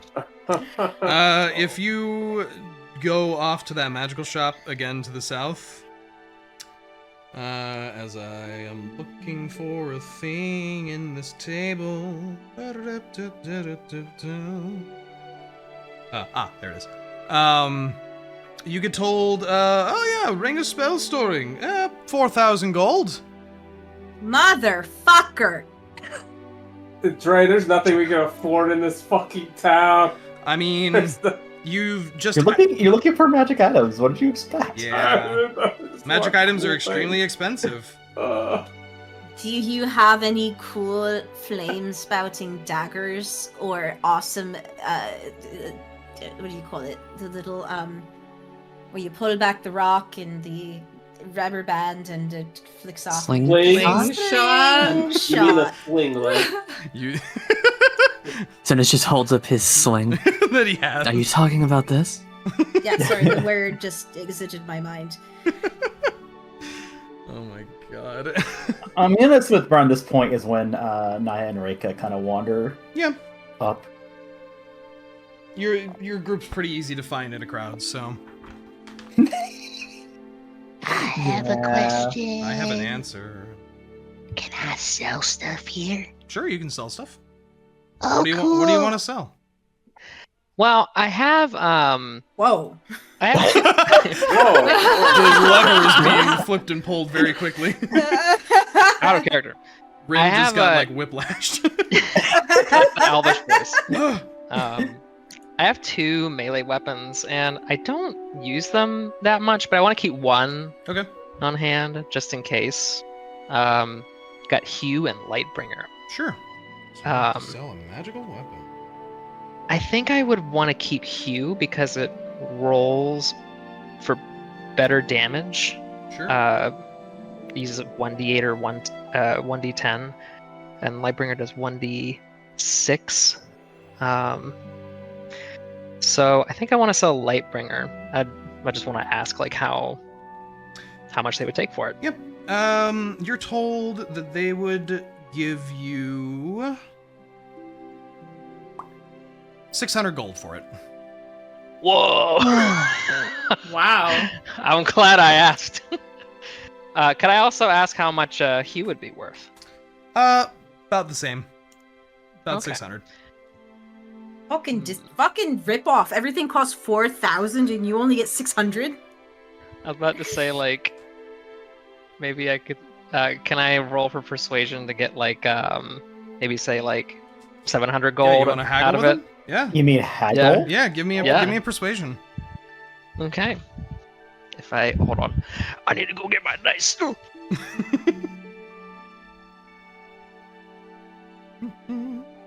Imagine haggling. Imagine. Me? Never. Never. It's like car dealership is like anathema to me. I will give you this much money. Okay. That's it. Oh, you're not gonna. All right. Sure, I guess. Okay. Let's see. That's a 15. 15. Yeah. Maybe I'll say, like, maybe I'll mention that, got this on my adventures, and it was a tough find, so I didn't come by it, like in any normal way. Yeah. Roll me a d4. Interesting. A 1. A 1. Yep. They will give you 700 gold for that. Okay. So you may add 700 Sold. gold. One thing you notice as you're going through this exchange, you're not paid in the coins that you're used to. You are given what? No. Are you getting paid in company script? Mirabucks. Whoa! What? I was about to give you Electrum. But you can use these in Fortnite. I was maybe thinking of Electrum, but no. You are, instead of coins, you are handed what appears to be like hexagonal geometric rods made from gold and platinum. Are these V-Bucks? Sorry, go ahead. And the individual explains that purchases internally are you're given a different currency, same value, but then it's from Mirabar. Okay, so I can use it elsewhere if I want to? It's still gold. Still counts. Okay. It's just flavor more than anything. Oh, okay. good. Okay, I was very worried. I was like, I can spend it here. You can only spend it here forever. yeah, I was like, oh, great. The vibes are already off, and now you're introducing script. Great. I hate it here. Full credit. I just increased my gold by 60-70%. Oh god, Hey. Bud's rolling in cash. Just Magic carrying items. like an armful of the gold, and he's like, I can't carry all this. The guy definitely would have paid you in platinum for something that large. okay, what would the conversion be for that? Like, isn't it 7? I believe 10 gold is 1 platinum, so you'd have Correct. Oh no, it'd be 70. yes, 70 70 platinum. platinum, yeah. Okay. Yeah, I'm glad I thought to mention that. I was looking at my inventory like, what do I not use? What don't I use? You are in a city that will give you money for things you don't want / do want. Bud's gonna be like, you know what? Never mind. I don't want to sleep in that disgusting tavern. I want to go to the nice, swanky one. The Chunky Owl Inn? Yeah. Hey, Reyka. Yeah? How much was it to free your brother again? Well, last I heard, he owes 850 gold, so I guess. Oh my that gosh! much. Look how much I just got. Her eyes just widen, and you see anime sparkles in her eyes. Bud shows you actually more money than you have. I know, I have Somehow. been scrimping and scrounging this whole time, and just one transaction overtakes me. How much do D&D you have economy. already? I have 518 gold. Okay, take the rest that you need. Are you Synas is- serious? Yeah. That's insanely generous of you. That's why we're here. Oh my gosh. Thank you, bud. And she goes in and like just without even asking for consent, just like grabs him in the biggest, tightest hug. Oh. And it's an awkwardly long hug. Bud loves it. He's very used to this. Go ahead and subtract 332 gold from your pouch there, Bud. As that is the difference. Let me convert this from platinum to gold and then do that. Yep. I'll bring mine up to 850. There you go. So I'll do like... How much is it? 300 and... God damn it. Take off 33 platinum and 2 gold. There you go. Thank you. Oh, man. I believe that'll do it. Yes. 33 platinum. If anything, I'm off by like gold. platinum, which is like whatever. Yeah.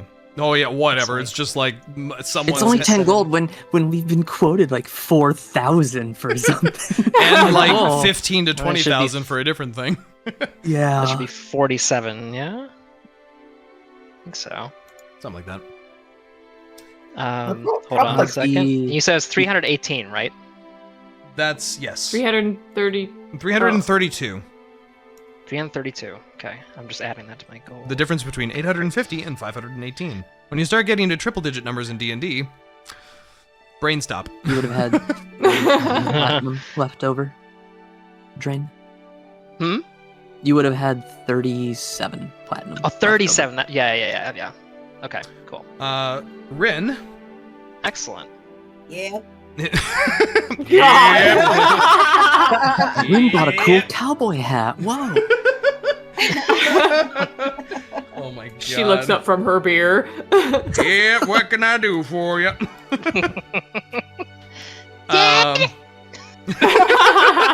What are you doing here?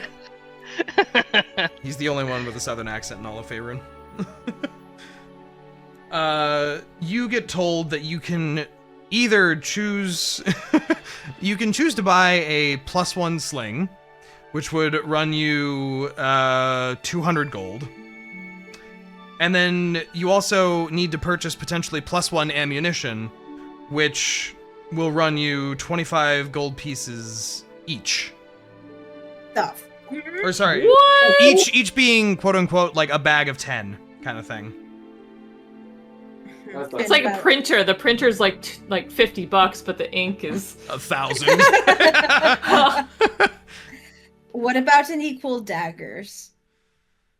We're gonna have you probably wait for me to find like any daggers, because there are a lot of them. This is called making the TM work. Yeah, I'm noticing. Look, I'm sure this is what I do in every game I ever play. You gotta go check out the shops. You got to. Well, you don't really find too many beyond just normal +1, +2s. I will say that. Okay, nah, that's okay. Thank you for showing me. It's not so sad. Hey, she had a whole magic shop adventure last time we played too. So. Okay.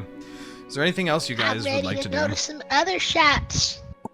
What other things would you like to shop DM. for? I'm limited now. What are you looking for specifically? I am looking for like I want to see if I can get better armor, maybe, and I want to see if I can make poison. Oh my god, don't ask everyone to make a poison. He's not gonna say that. I got something funnier to say. Oh no. I want to make anti-medicine. Yeah, there you go. Anti-medicine? Anti-medicine. This is like German naming scheme. Anti-baby-pillen. Which is actually what birth control is called in German. It's anti-baby-pillen. I love German names. Why? I don't believe that for a fucking second. It's real. Dude. That's real. I don't believe that. German is very like dry in a lot of its naming schemes. No, I can't believe that. I can't. That sounds Del is floored right now. Absolutely Not fucking real. floored. Did we break down? a little bit. I just every time I see posts like that, I'm like, that's not real. I don't believe that. It is. It's real. But you end up going and talking to the very large dragon individual that Thava had been talking to. And she says, 1,500 for some magical, what looks like studded leather you got on there. Mm-hmm. Yep. It's not cheap. 1,500. I definitely don't have enough for that. You know what's fucked up about? You know what's fucked up about this? We're all of us are going, hey, I want this, and they're like, 5,000 gold, and it's like, and you have that awkward moment where it's like, I can't afford that. I have tables, okay? Just be like Synas, where you have 25 gold to your name and you know you don't need to ask. At least I didn't hit you with the, if you have to ask the price, you can't afford it. Yeah, that's the next shop. Yeah. Yeah, I got like a little over 700 gold, so I can't Gotta save make up. that happen. You could Rich buy, baby boy. I was gonna say a teenager just got his first I've only paycheck. got 700, guys. You could buy +1 arrows as an option. Oh, what?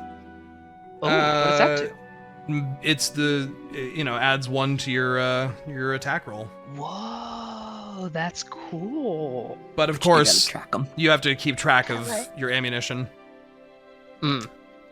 But it's +1 to everything. Yeah, it's +1 to every shot. That's nice. And damage. How much? I'll sell you a quiver of 25 arrows for 50 gold. And with 25 arrows, that kind of just always replenishes after combat. The general right? rule is you can replenish half as many arrows as you fired in combat, rounded down. Okay. Because I don't keep track of that. Well, you're gonna have to now. And what'd you say? How much it was? 50 gold for a quiver of 25. Oh yeah, absolutely. All right, I will take that. Hey, Ouch. Dre. Yeah. How much is a +1 javelin? A +1 javelin. We're literally throwing our money away. Hey, No, I'm kidding. at least you can retrieve javelins afterwards. Right, Unless it falls yeah. into an abyss. Yeah, unless you, genuinely just fucking lose it. Oh my god, alphabetical There we go, list is arrows so +1. long.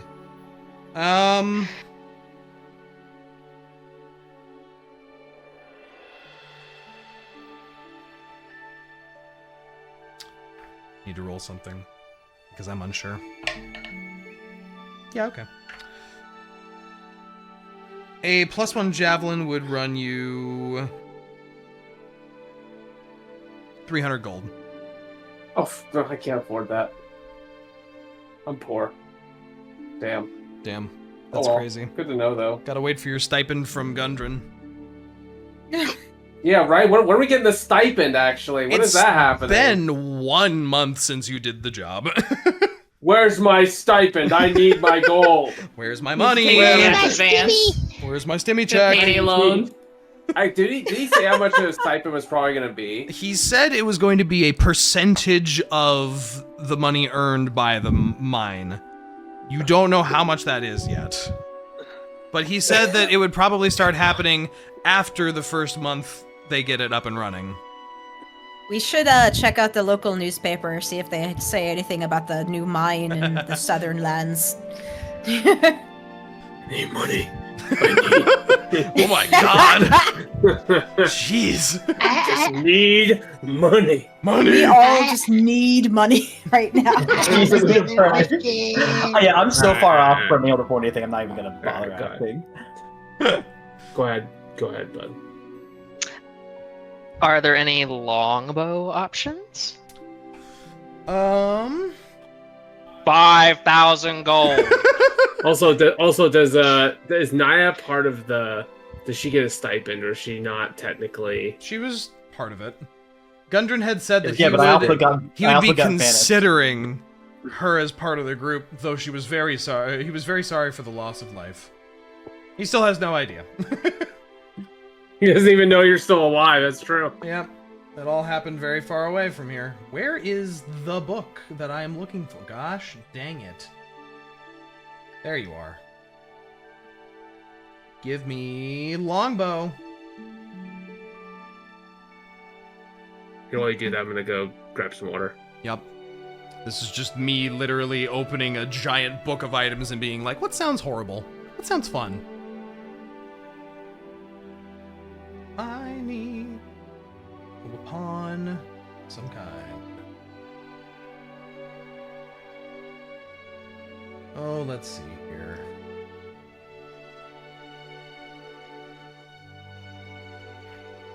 Hello, keyboard. Trying to search for a thing.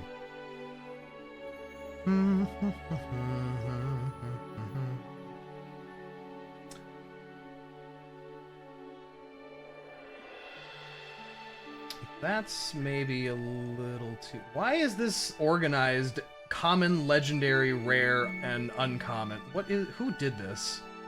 Who organized this way? I would like to have words with someone. It's like the cookbook, Dre. Yeah. Like, what do I do with this? Like, how do I... This is not organized. There's a D&D cookbook that Dre has that's just horribly organized. It's organized by find race theme, like species theme, quote unquote. So like human, dwarf, halfling. But like none of it inside of that is in alphabetical order. And there's no alphabetical order list of everything. There's no table of contents. It blows my mind. No table of contents. Numbers. Like, there's a little mini table of contents at the beginning of every chapter, but that's not helpful. Yeah. I think the real table of contents is the kitchen table when you fill it with the food that you made from the book. The so I don't contents. think you get a right to complain. You're right.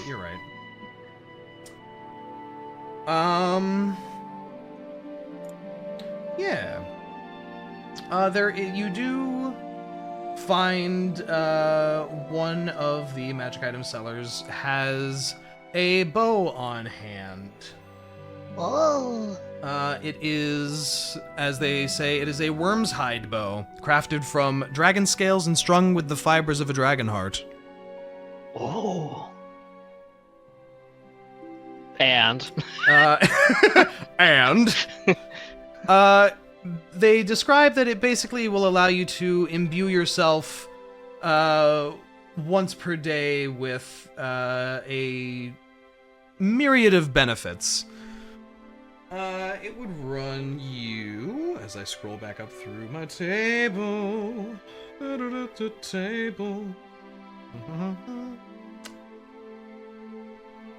As I scroll further up through my table. Show me weapon.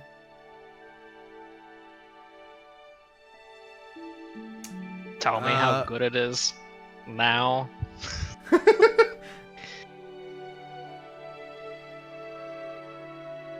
Oh, yeah, pretty strong. That's 2,500 gold. I can't. I'm sorry. Well, if you find yourself more rich and ready to go, I'll think of doing a trade. Yeah, we'll see.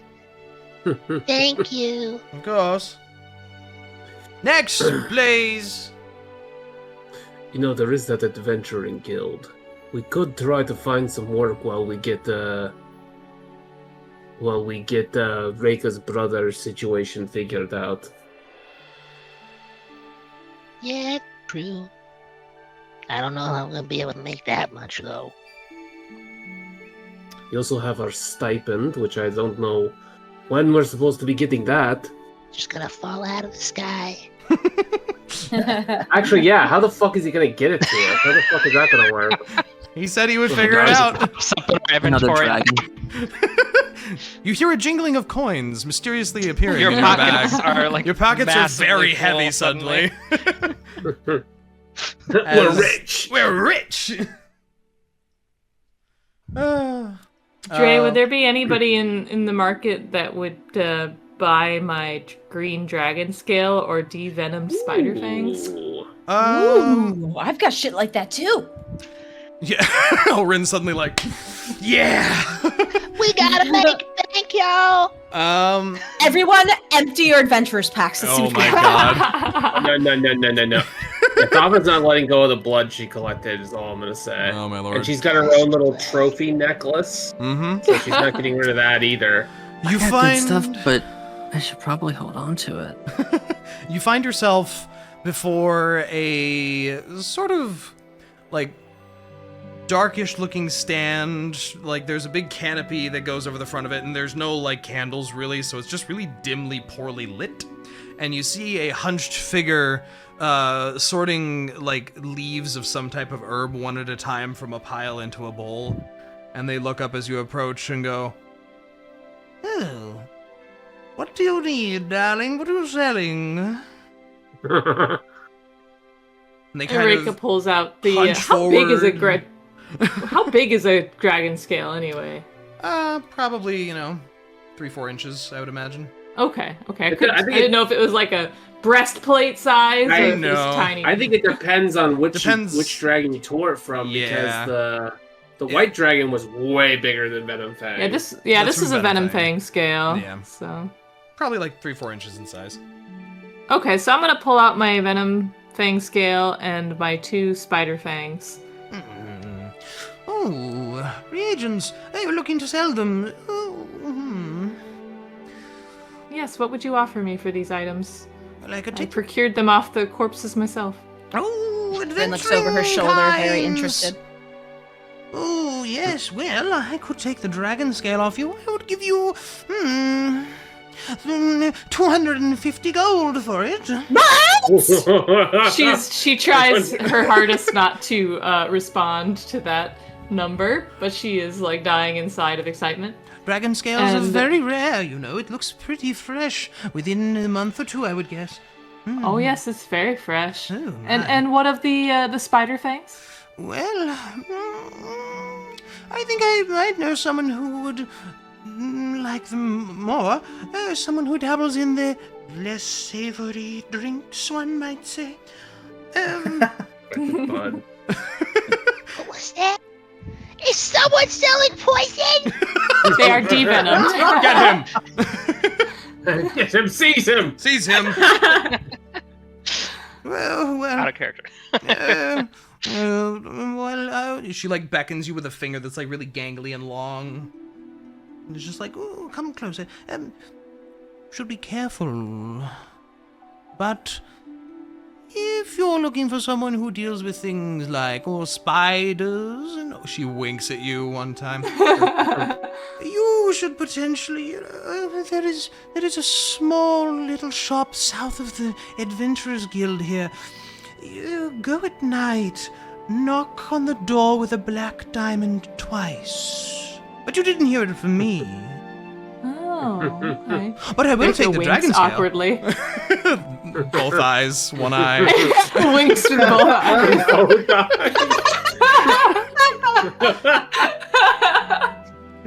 Yes. But she will accept the 250 gold for the scale. And she hands over a little pile of 25 platinum for you. Wow. Okay, goodbye. Damn, we should have harvested more. Dragon Thava was scale right, that's more. been in my pocket for like a year. This city is very happy to exchange money for interesting goods. I don't. As soon as Reyka finishes that transaction, Rinn is going to be like, "Oh, all right, lady. Oh, I've more got of you. What do you have, dear? It's a lady, right? It's an old lady, or is it a guy? Think so. They're very Okay. wrinkly, long disheveled hair. Like we're talking like the Fates from Hercules kind of looking character. Very scrungly is a Okay. good adjective. I've got Quickly. here 1 dragon fang, 1 dragon blood vial, and scales. It doesn't say how many. It just says scales. I don't know how many I have, DM. Pretty sure you only took one. Really? Okay, well, it says S. Let's call it 2. What? There you go. Let's call it 2. You got 2. Woo! Okay. Dragon Fang, 1 Dragon Blood Vial, and... Oh, no, it's 2 vials.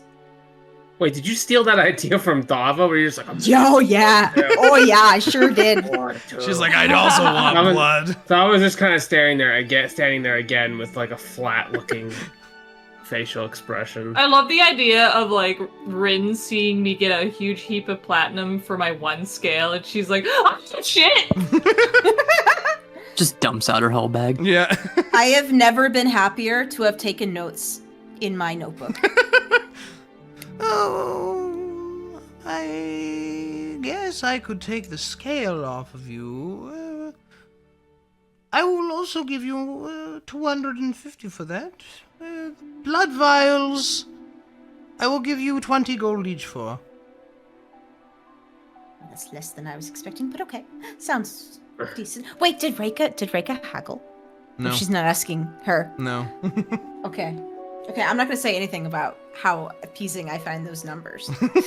But she does not offer you a price on the Fang. You're not interested in the Fangs? By the way, DM, the Fang is a little bit broken. Yep. And Rinn has turned it onto the side that doesn't look broken. I see. She reaches down and she picks up the Fang. And she looks it over. She goes, no. Sets it back down. 270 for the rest. Sorry, 290. 20 gold a vial.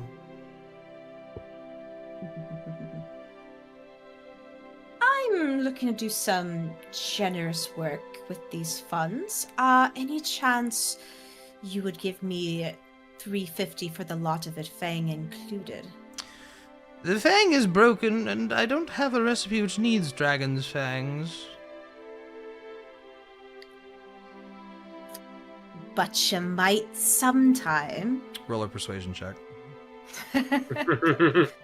Wow. Can I use That's my, a 6. Wait, no! I'm rolling on the wrong character sheet. That was Ruvia's character sheet. Oh my god. Apologies. Play the right character. I rolled the dice, so it was a 7. Okay. So on Rinn's sheet, it would have been +8, so 7 + 8, 15. I would like to add a cosmic omen onto that. Okay. Whoa. We need more money. You can add another 2 onto that total. 17. Is that a subtle thing, or? Yeah. It's fairly subtle, because it's actually a feature kind of the spell, or of his class, so it's not really a spell cast per se. It's just a thing he does. She ponders for a few moments and... Adventurers always have the damnedest things. I'll give you 325 for the lot of it. Sold! Wonderful. Here's your 32 platinum and 5 gold. Off with you. And she pours over the items as you leave. Reyka looks over at Rinn and gives her like a nod of like, well done. Thank you. I mean, I had help. You thought to do this at all. I forgot I even had these.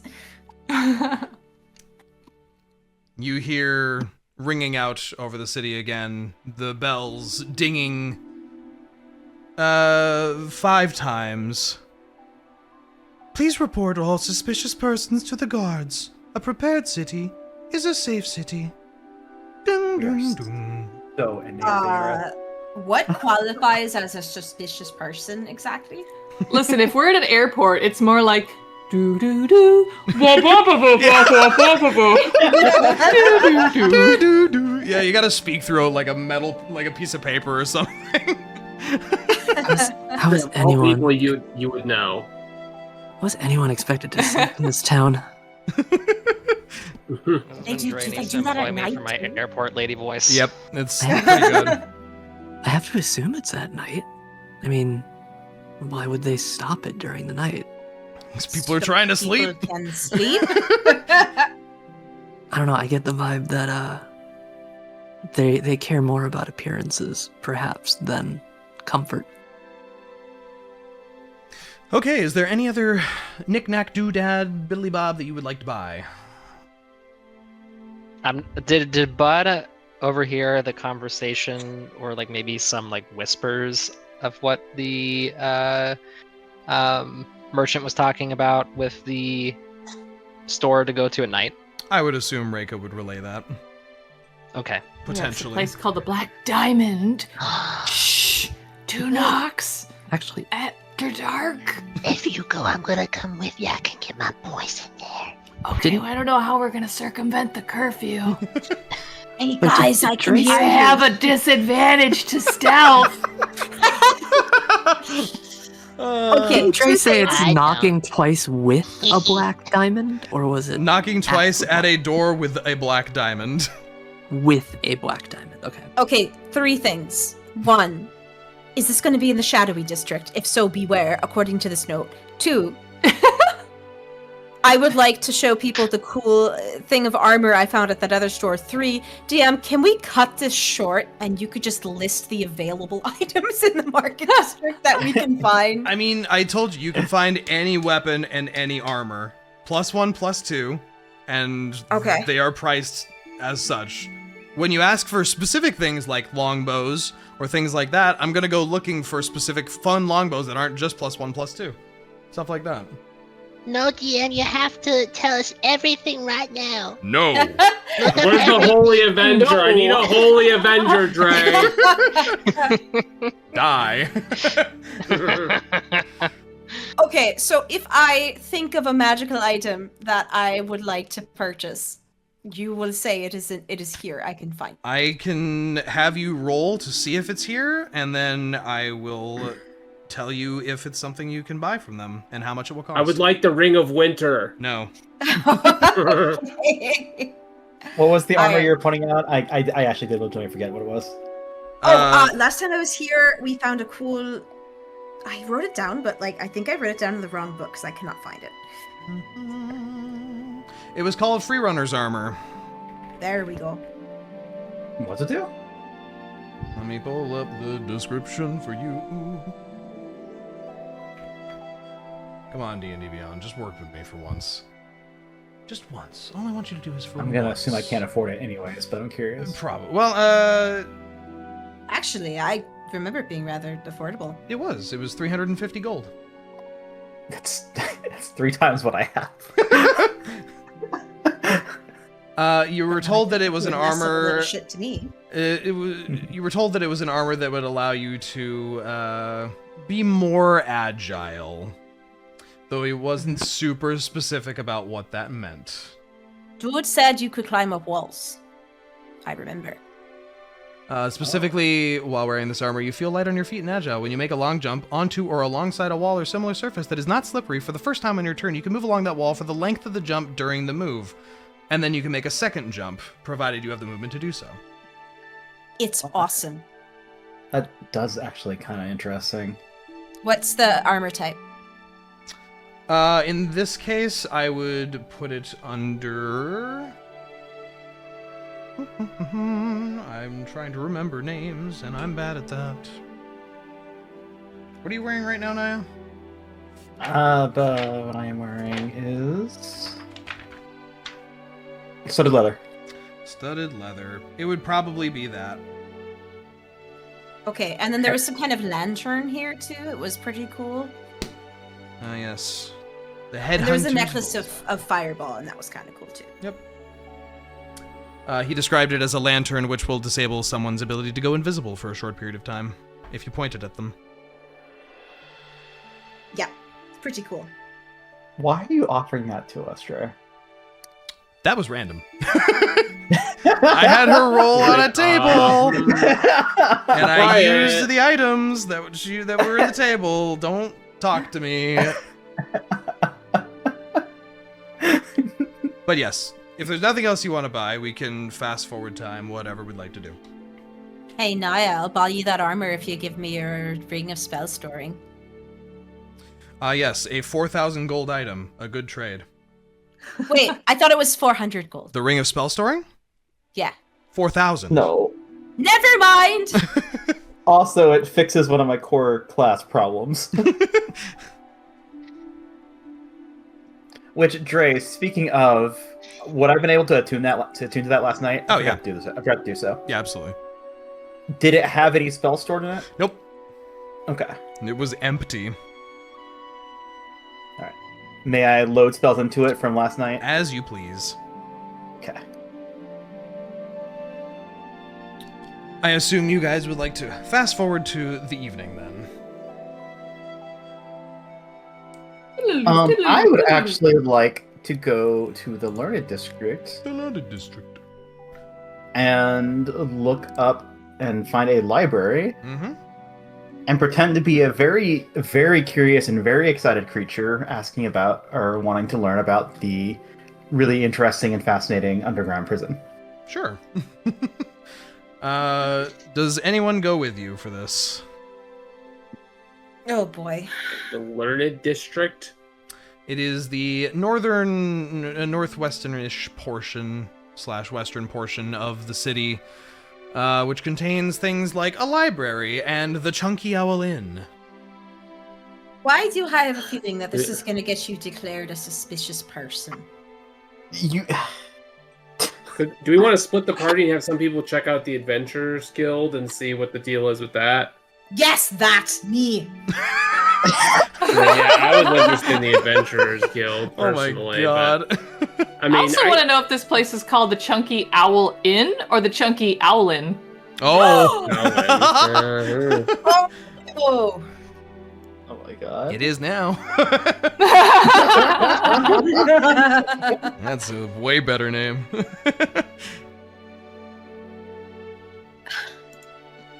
Okay. So who wants to go to the Adventurers Guild? Who wants to go to the library? Oh, you know where Thava wants to go. The Adventurers Guild. Yeah. Yeah. Adventure. Yeah, it sounds like we all fucking want to nerd shit. Yeah, adventure. Okay, Niah goes on her own to the library. I'll go with. Niah and I'll Synas with. go to the library. Okay. The fuzziest creatures go to the library. I Okay. love this group. It's so funny. The dog and the cat, yeah. On the walk to the Adventurers Guild, I'm gonna talk to Bud and say, "Hey, Bud, since I made some money on these things in my bag, did you want me to give you some back since you were so generous?" Oh, that's very nice of you. I don't want to deny your generosity, but you don't have to give me, you can do like half or something? Quarter? Okay, yeah. What was it? It was 332 that you gifted. I think so. Yeah. Correct.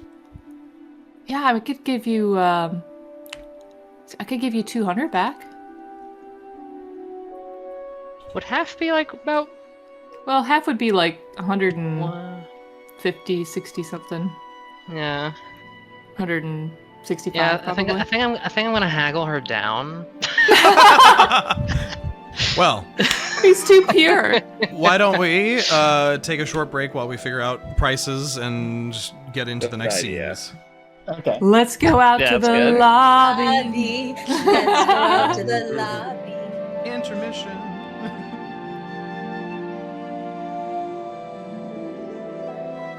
Hey there, this is Dre, the DM for Campaign 2 of the Dorks in Danger. We hope you're enjoying this episode, and we want to thank you for listening and watching.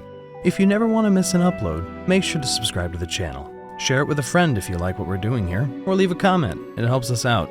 Remember that we upload every other Monday. And now, back to the adventure.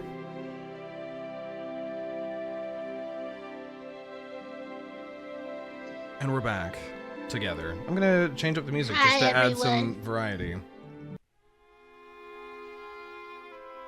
Wonderful. As the evening sun slowly begins to set in this wintry northern area, so Niah and Synas peel off to go walking to the polar opposite side of town, which will take some time. While they're doing that, the rest of you head to and are directed to a large fort-like building at the end of the market square here. There appear to be several banners tied off to poles atop several corners, showing all manner of standards that you don't really seem totally familiar with. The front double doors are unlocked, and you swing them open. Inside, a myriad of individuals, some odd-looking, some not, some wizardy types, some sneaky-looking types here and there, all bustle back and forth chatting. There is a little front desk area that you are waved down to as you enter. There is a portly-looking human gentleman with a nicely kempt beard and short black hair sitting behind the desk. He asks, "More adventurers into our fine fair city. To what do I owe the pleasure, and how can we be of service to you at the Adventuring Guild?"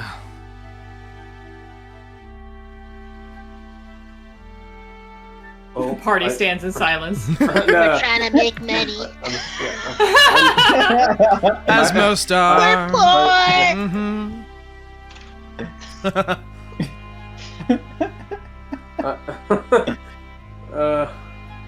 Well, I'm Thava, and these are my friends and emotions to like each one of you. Mm-hmm. Yeah. I presume you are looking for work? I see many faces come through these doors. You look capable from the outset. Tell me of your exploits. Well, we've killed 2 dragons. That's crazy. Crazy. We went to another dimension, What? Okay. another realm. I'm going to need a little As bit one does. of proof of that. Those are some tall orders. Okay, I'm well, trying to get. We just sold our dragon scales. we're all Oh, no, talking at the Thava's same what- time. I can hear it all, but it's wild. That was gonna That's wild. grab Rinn's arm and show them like the weird glove, like Shadowfell thing. Oh, okay. Yeah. So Spooky. did you hear about the adventurers who killed the white dragon on the mountain down by the mines of No. Fandelver? No, not really. Oh. Word travels slow. I mean, that's kind of a big deal. I handle things in and amongst here, local. If you've come from fairly far away, it's not probable that I've heard of such thing, but sounds impressive. I have a question. Yeah. Do you think he would recognize like names of some, like maybe powerful adventurers? Oh, maybe. What if we mentioned the dragon hunter guy that we worked with? Oh right, don't I have a thing from them that allows me to teleport? You do have a scroll of teleportation Oh, circle that scroll, allows right, you to, one time, transit yourself to, supposedly, their home base. Yeah, what was his name? Jadit Segrin. Yeah, let's mention his name. That we worked with him in taking down the dragon near Fandalin. 2 dragons. Well, I have heard of that monster hunting guild before. I suppose if you've worked with them, that sounds fine to me. You're just looking for work, any kind of work at all, or specific things you would like to do? Well-paying things would be preferable. Not a choice you get to make, but this is type of work, not payment of work. You can't be picky when there's plenty of other picky people. If you're trying to kill more dragons, I don't have anything like that. I've got some minor things like, and he flips through a little ledger real quick. Oh, Miss Margaret's got rats in her basement again. Looks like there's some Sahuagin sightings in the rivers again. I don't know. Oh, I suppose I could put you on some bandit protection patrols for some of the mining carts headed for Luskin. Oh, that Um, sounds promising. About 1 month round trip. It'd probably be paid 150 gold a head, 200 if you live. Ahead as in Per the person. people were No, transported? per you.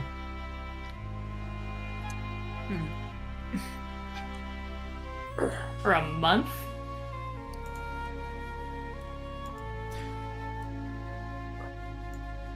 For a month. It's about the time it would take them. That's Well, then- pretty low. Well, Well, how about? Oh god, no, you go ahead. go ahead. Jay. No, you go ahead. What about anything local, like in the city? Well, as I, We're- I did say, Madam Margaret, she's got rats in the basement again.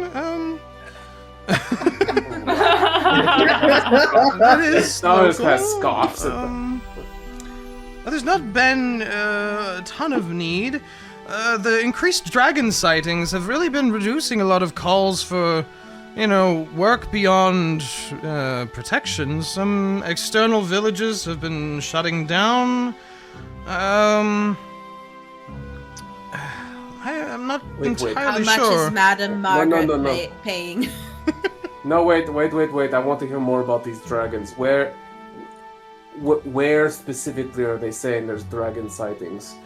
Further eastward, I think I've heard a few missives get here that closer to the Anorok Desert, there's been some sightings. Of course, there's always dragon sightings up in the northern mountains, in the spine of the world. Plenty of little crevices for the bastards to hide. I don't know. Some of them seem exaggerated. Perhaps they're just dealing with large flame lizards. I'm not entirely sure. But I could get you all registered under the official Adventuring Guild Registrar. I just need your names, a band name, a group name, mercenary group. Some have some denoting name to go by. Oh god. And then I can get you registered for the work queue. And he gestures over to, there's probably 15, 20 other individuals milling about, some just sharpening swords, and there's clearly some outside at an arrow range and then a courtyard in the center of the building. Thava kind of just turns to the rest of the group and is like, "You never came up with a name." Thava's chest. What? What the fuck does that mean? See, it'll be mysterious. No one will have any idea. Did a rock hit you in the head or something? Like what? It's okay if you don't have a group name. It's just, it gets hard to be like, hey, such and such and such and such and such and such, you're up. It's easier for us to keep track of groups if they all are under, registered under one name. Rinn chuckles under her breath and she goes, "Dorks in danger." I'm not sure I've heard of it. I mean, it takes all kinds. It takes all kinds to do this work. Listen, you don't have to decide today, but I'll get your names written down here. Sure, fine. And he draws out a little box in his very thick book of names. I suppose I can send someone to find you when we find some work, or it sounds like you're very keen on these dragon sightings. Are you sure you'd like to go out and fight beasts of that caliber? We've killed 2 before. I'm sure we can handle it. Okay, well, I suppose you're staying in town then? Which Correct. inn? Which inn? Fuck, what's it called again, Dre? The Fuzzy quarterstaff. That was No. 5 days away. Oh, Uh, the chubby owlin. That's not the one you're No. staying in. last one. The third watch. The third watch. Okay, yeah, she says that. Third watch. Oh, yeah. Okay. Everyone tends to stay there. Cheaper. Alright. Well, if something befitting your most heroic capabilities comes up, I'll let you know. And again, Thanks. Miss Margaret, she does have rats in her base. No one will take this job. I don't know why. Okay. How much is Miss Margaret paying? 40 silver. I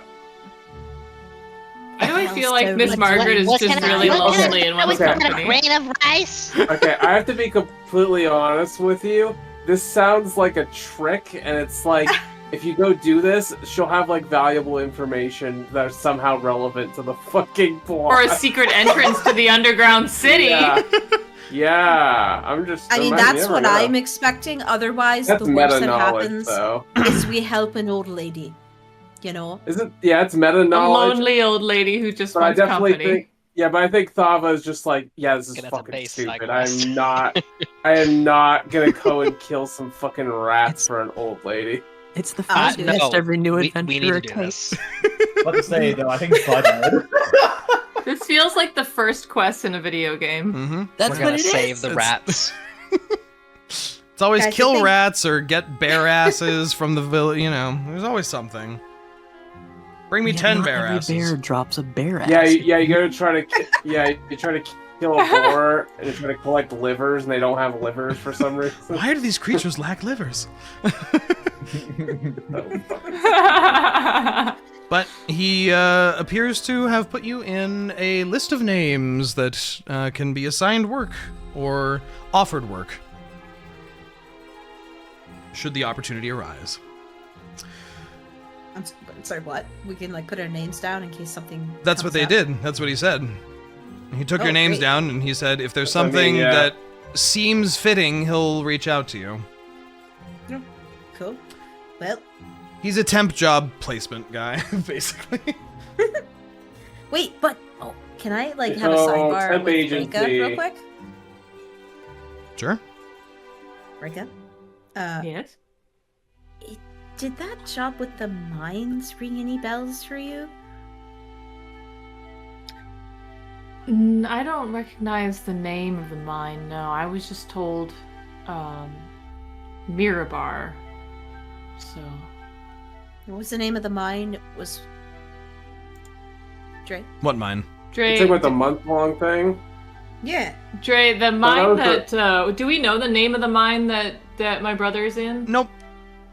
Okay. You are just told that he is imprisoned in Mirabar and has been working in a mining camp, basically. No, okay. Maybe not then. Also, that other gig the other thing is was to Luskin, the city of which is- Luskin. Yeah. Which... Remember, the guard asked us a question about Luskin earlier. At the entrance to the city, was like, what's your relation to Luskin or something like that? Oh, yeah. They're I not... thought it sounded familiar. I don't think Luskin and Mirabar are on very good terms. At least politically. Nope. Mm-hmm. Nope. You're not on good terms politically. Wow. Chill. Yeah. True, actually. Panning the scene over to follow Niah and Synas. Oh, and can we assume that I had asked at some point about Reyka's brother's name? At some point during the time of the market? I would sure hope so. That's the wrong character. Unless Reyka doesn't want to share such information. No, it's fine. His name is Flairkey. Flairkey? Okay. Last name? I failed to think of last names. Flairkey. Flairkey. Wait, so, okay, I guess more. Okay. Flairkey, Reyka brother. To be fair, do you and your brother have a surname? To be fair, historically, surnames weren't really a thing up until Middle England time. And even then, so probably none. Even then, not always. Okay. Then I would need to know where you two were from. Oh, that's right. It's been so long since I've looked at my backstory. Hey, Don't break the fourth wall. Who am I? Well, no, this is the easternmost edge of the Snakewood. Okay, so Flirky of Snakewood. Okay. Yes. Flirky? Is that really his name? It's Flarekey. Like flare. Flarekey. Like flare. And then put a key at the end of it. Yeah. Synas and... I can hear this message. What? Oh. Oh my god.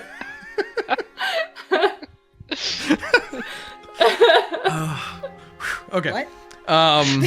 Sorry. I think it's what I typed in the chat. It is. When he was listing quests, I was like, rats in the basement, Sahagin spotted, a man has fallen into the Wego River.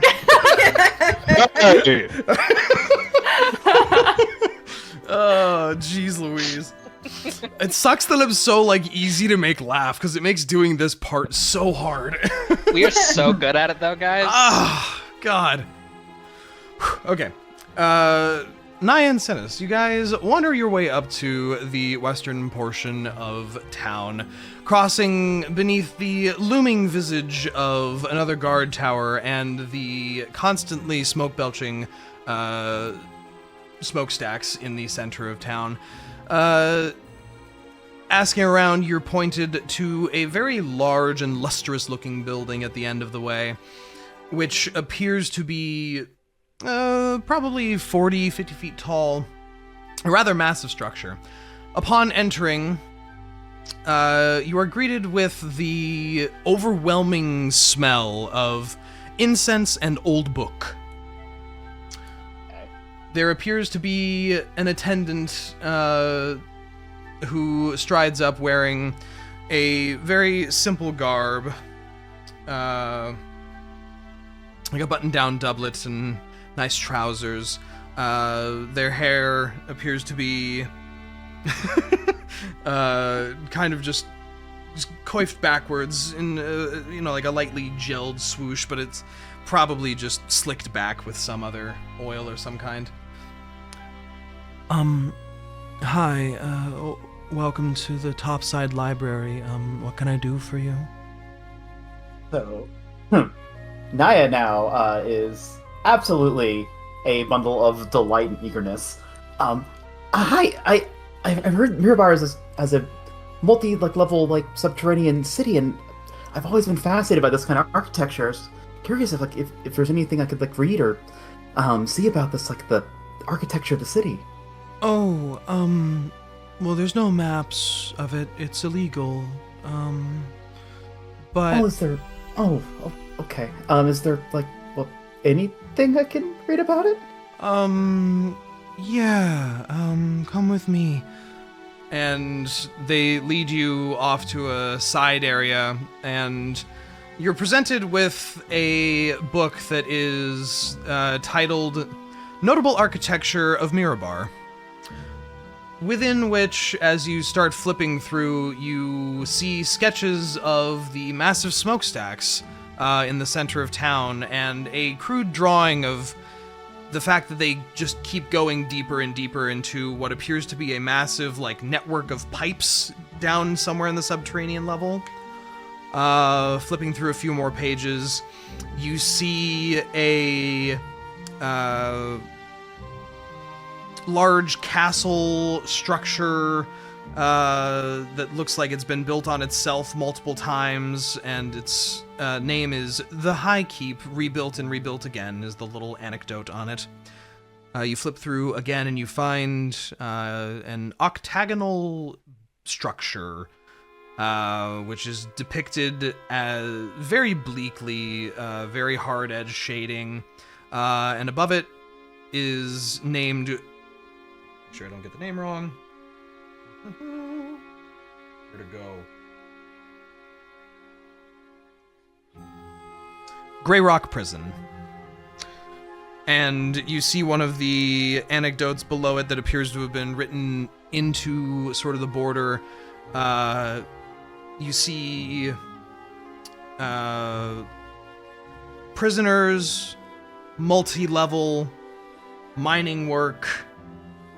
How many are there? As if just hastily scribbled notes in the edge by someone. But it appears to be a prison which looks very foreboding. Looks like it's maybe more than it's letting on. So it has numbers? It basically is like someone trying to guess, or perhaps multiple people have written in little numbers in the side area. And you're not sure if it's like the number of prisoners or the number of floors perhaps inside of it or what. But you see like 100, 200, 6, 7 floors, 1,000 prisoners. You're not sure if it's embellishments or if it's just someone, adding to a conspiracy of some kind. Okay. Is the attendant still near us? He's kind of not paying any attention. He's just standing there, like 10 feet away from you, just looking around idly. Yeah, he seems really bored and unengaged with his job, so... Okay, so, is there any... Oh, go ahead. I don't need to be sneaky about, like, taking notes and stuff then to help out. No, you don't think so. Is there any indication of how deep the prison is? From the surface. You flip through a couple of pages on this prison, and you see the notes clearly say that it is some sort of multi-level prison that goes underground, but there's very little detail. It's just kind of general knowledge of what people might know. Okay. Nothing super specific. But it does say that it is in the first underground layer of the city. First underground. Okay. Then, just so I can have some cover for what I really wanted to ask, what does it show about the pipes going into the depths? It basically states that the pipes lead all over to tens, maybe hundreds of forges that are probably deeper.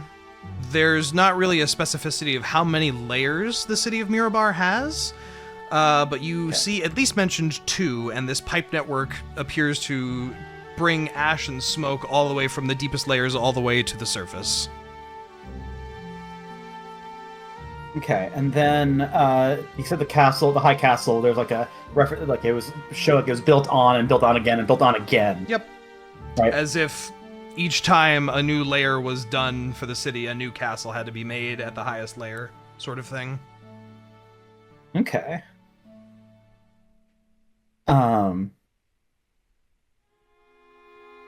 Alright, so I kind of lean over quietly to Synas and... Alright, is there anything you can think of that we need to try and figure out before I start getting creative?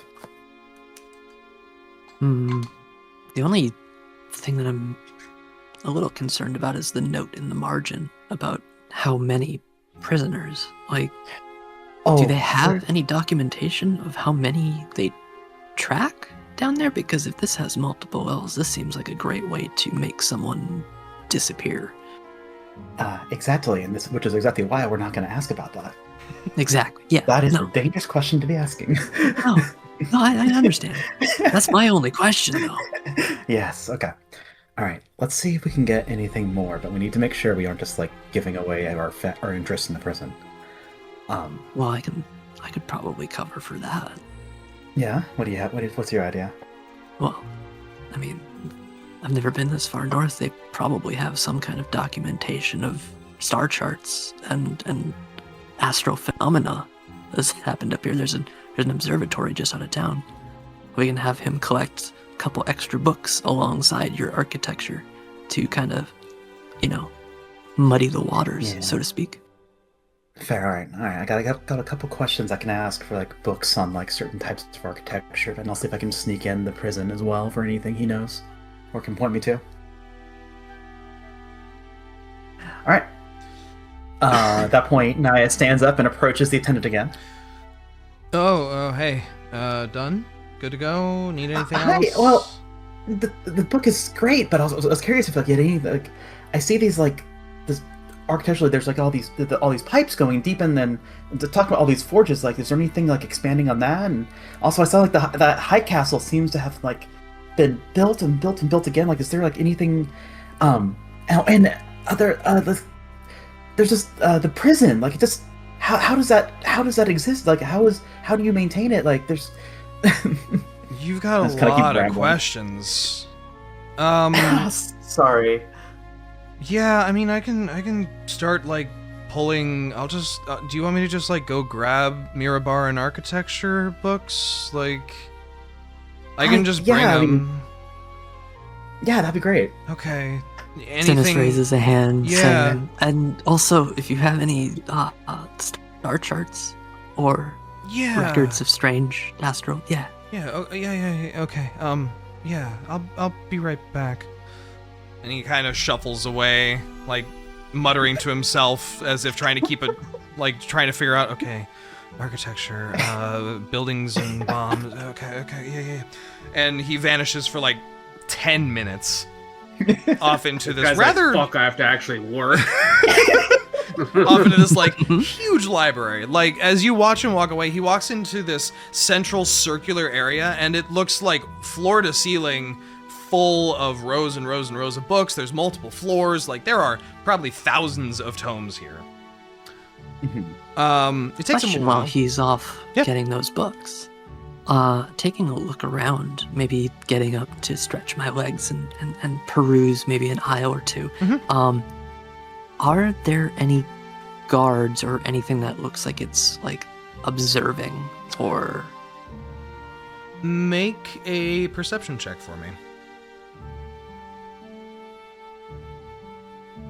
Oh, I'm gonna use another one of my cosmic omens because that wasn't good.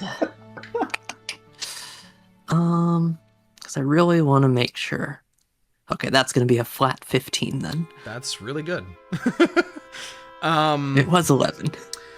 As you're wandering around, maybe idly looking over a book here and there, you do find regularly there's a couple different individuals who you seem like every time you look in their direction, they're always looking at you and just looking away. And it'd be fine if it was just like once and like, oh, it's rude to stare, sorry. But it happens like 4 or 5 times to the point where you're pretty sure there's 2 guys keeping track of you and Niah right now. And they appear to just be sitting in different spots reading books. They look like any other civilian here, nicely dressed, clean, well done hair, but they're very clearly watching you. I'm gonna just grab some random book off of the nearest bookshelf as if it was something I was looking for. Yep. Return back to Niah and pass that along with saying, either they've never seen a white Leonin before, or we have company, just so you're aware. We may not want to linger too deeply here. And that's why I'm asking questions. I forget, Dre, this is out of character. How sneaky is my familiar? Well, if you look in D&D Beyond and you search up, pseudo-dragon. Yes, that's definitely what I wanted to type, D&D Beyond, thank you. You will see that the pseudo-dragon has a dexterity of 15, so pretty sneaky, I would say. D&D Beyond is not playing nice with me. 1 second.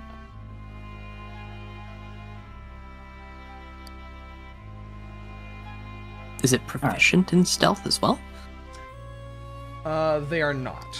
Oh wait, no, yes they are, actually. Okay. Hello. They have a +4 to stealth. Yeah. There you go. So then you got like a +6 going on right there. Yeah. Alright. I would like... Okay, can I see where they are relative to me? After Synas casually kind of points them out, yeah, you see these 2 individuals. One is sitting near the front-ish area in a reading space, and the other kind of changes seats now and then, changes books, but you can tell which ones they are. Is there... So my thing is a bracelet on my arm, right? Or a tattoo? I forget which. Whichever you decided. That's up to you. Either way, would it be possible for me to dip my hand down near the floor and bring it forth? Yeah, sure. I think that's fine. And I'm gonna have it keep an eye on those two. Okay, yeah. Make a stealth check for your pseudo dragon. So, Can I assist by doing maybe catch the eyes? Yeah, I'm thinking drop a book. No, I don't want to drop a book because that'll draw attention. I'm thinking, because it's a range of 30 feet, do druid craft to make the sound of a rat somewhere nearby. Okay. At max range, 30 feet, just off somewhere. Sure. Away from us. Okay. Yeah. Okay, Yeah. so have him make a stealth check with advantage for me. Okay. As one of the guys looks towards this sound as it happens.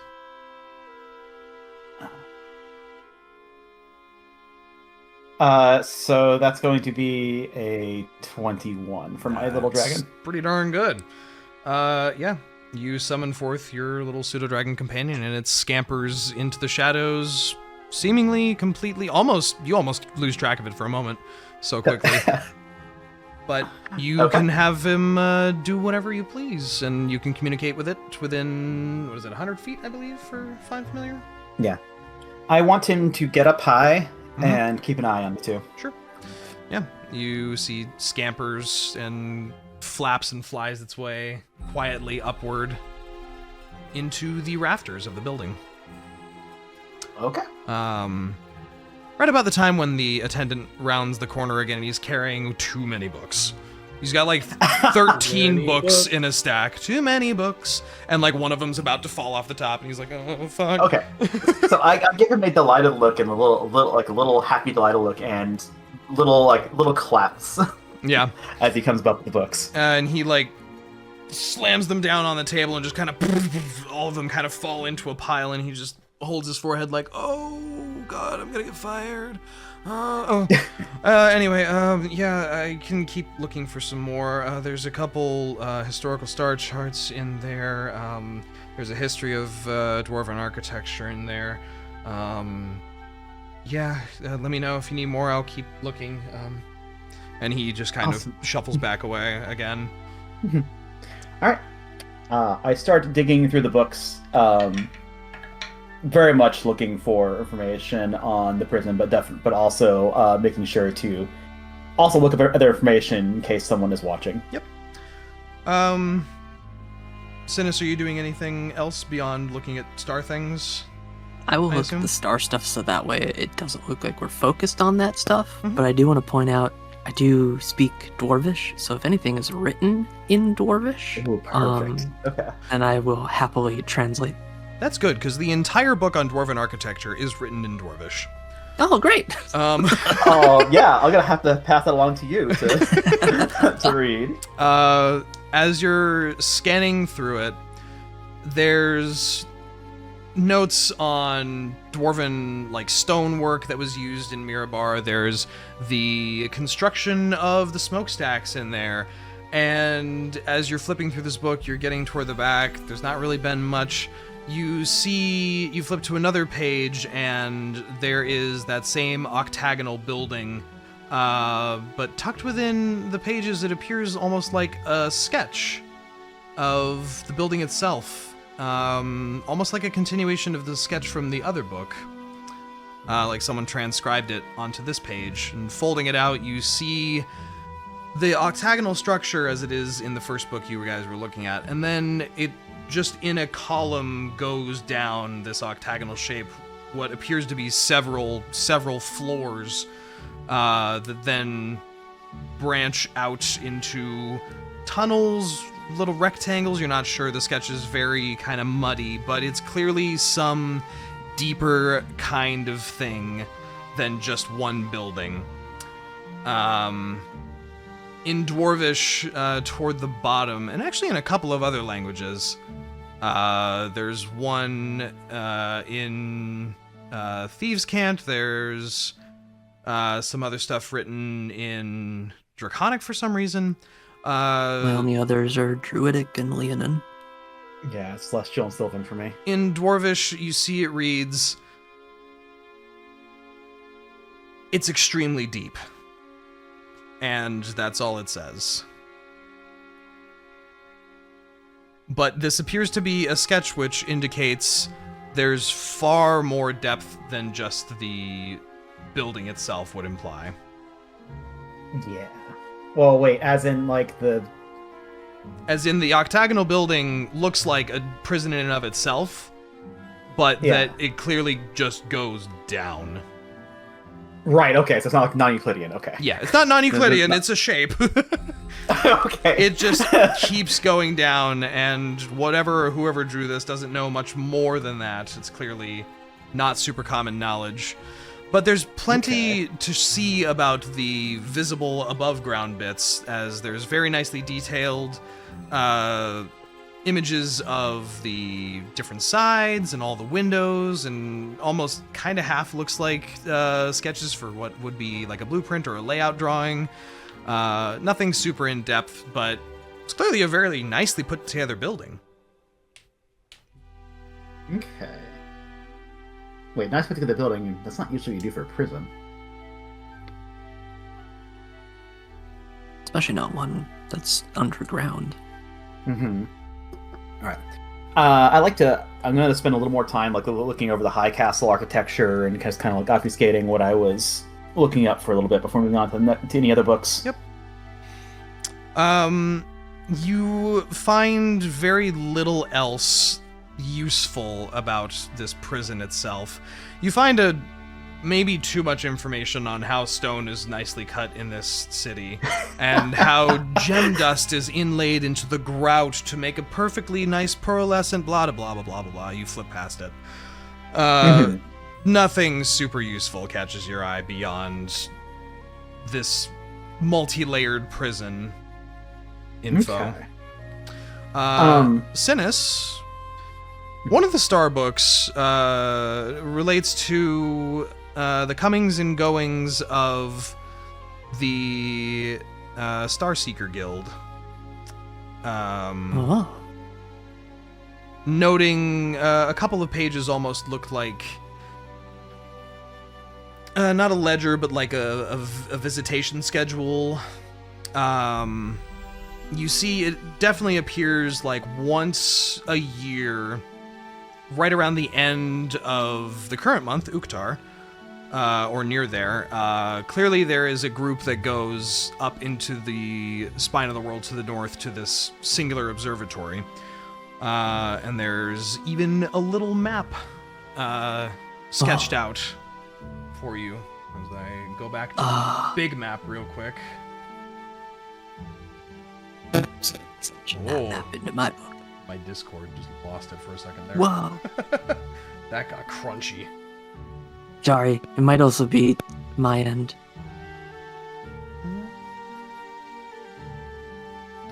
Have I still been crunchitized, Nope. Captain? You're good. Oh, Crunchitize I'm me, absolutely copying that map. Yes, absolutely. I can't be dissuaded. I want that. I want Star Map. It's a way bigger border than I want that dot to have, but shoot. As we let big map load, there is a little dot with a trail leading away from Mirabar to the north that you can copy down. That appears to be the location of this observatory. There we are. This map's so big. I know, it's huge. It's also, like, way too high a resolution, but, you know, it is what it is. Yeah, I'm making a note of that. I got a side quest. Side quests. Back to Mirabar. But that is primarily what you find.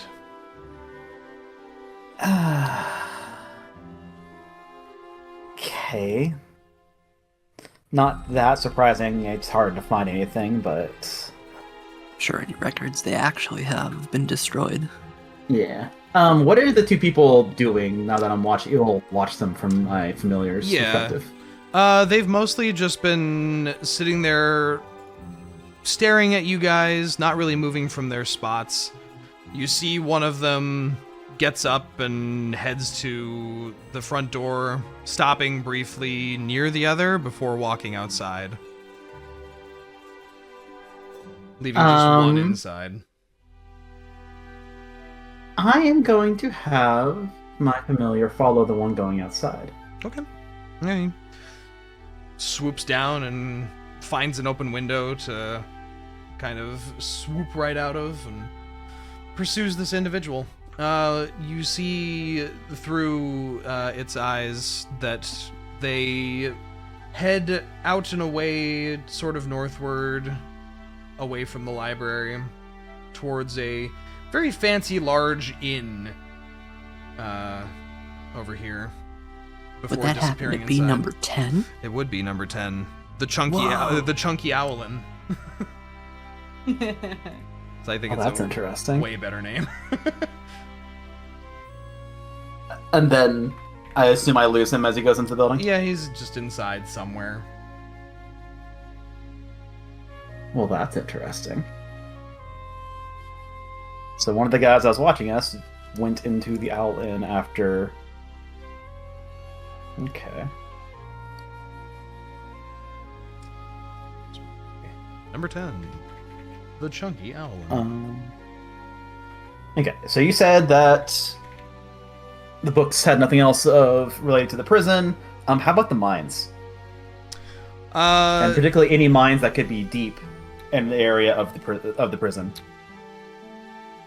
Going through a few other historical records, you do find that this city was built on top of another ancient deep dwarven city from many, many years past, and Mirabar has actually been constructed over top of what potentially could be ancient historical delves.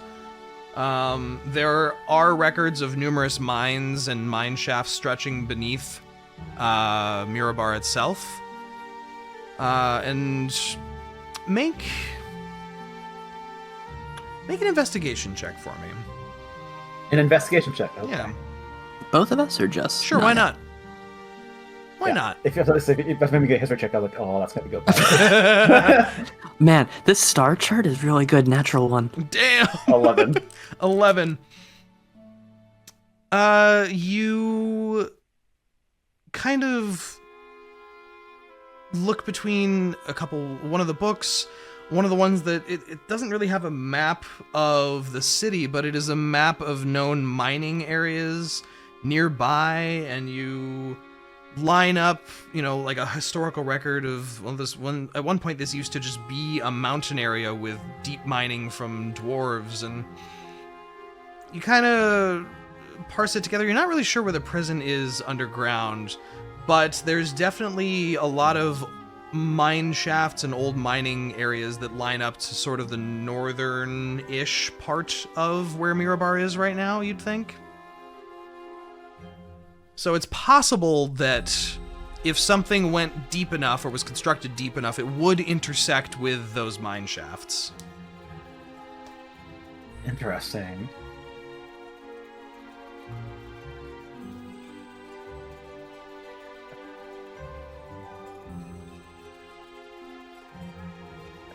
Okay.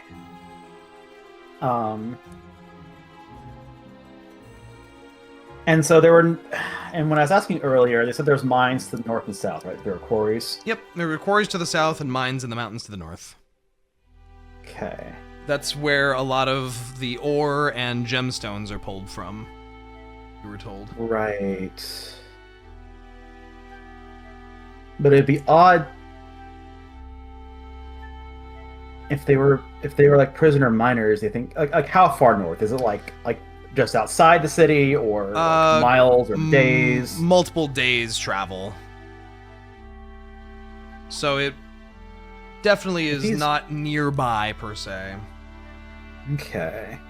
So either they have him at a separate camp to the north in those mines, or there is a mine beneath the city that they have him working. Okay. All right. Well, at this point, so Deriaz, is there anything else you want to investigate now, or are you good? He is just transfixed on this star chart map and like documentation. You've lost him at this point. Oh no! With a natural 1, yeah, he's just like, oh, cool, my special interest.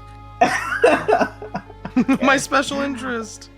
Do you want to switch the other players Yeah, while I think about things for a minute? Yeah, if you guys have nothing more you want to go over, is there anything that the other 4 of you still back in the Adventurers Guild / the market area would like to go over or do as the evening approaches? What's the time of day now? Okay. It's probably Don't it's probably getting on in the evening.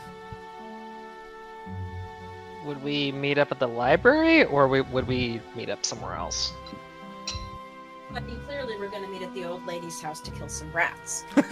True. Wait. Before I Are you guys forget, doing we need that to- while we're... Guys, there was that whole thing with the door that we were supposed to do for Bud, so he can get his damn poisoner's kit finally. Oh yeah.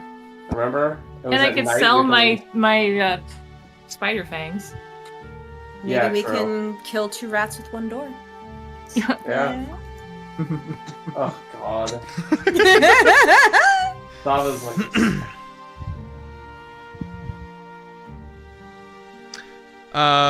So you guys want to go seeking out whatever this little shop that the strange old lady had told you about?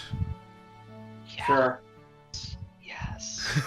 The one that seemed kind of like a hag. I probably should have done a ping. I should have done a ping.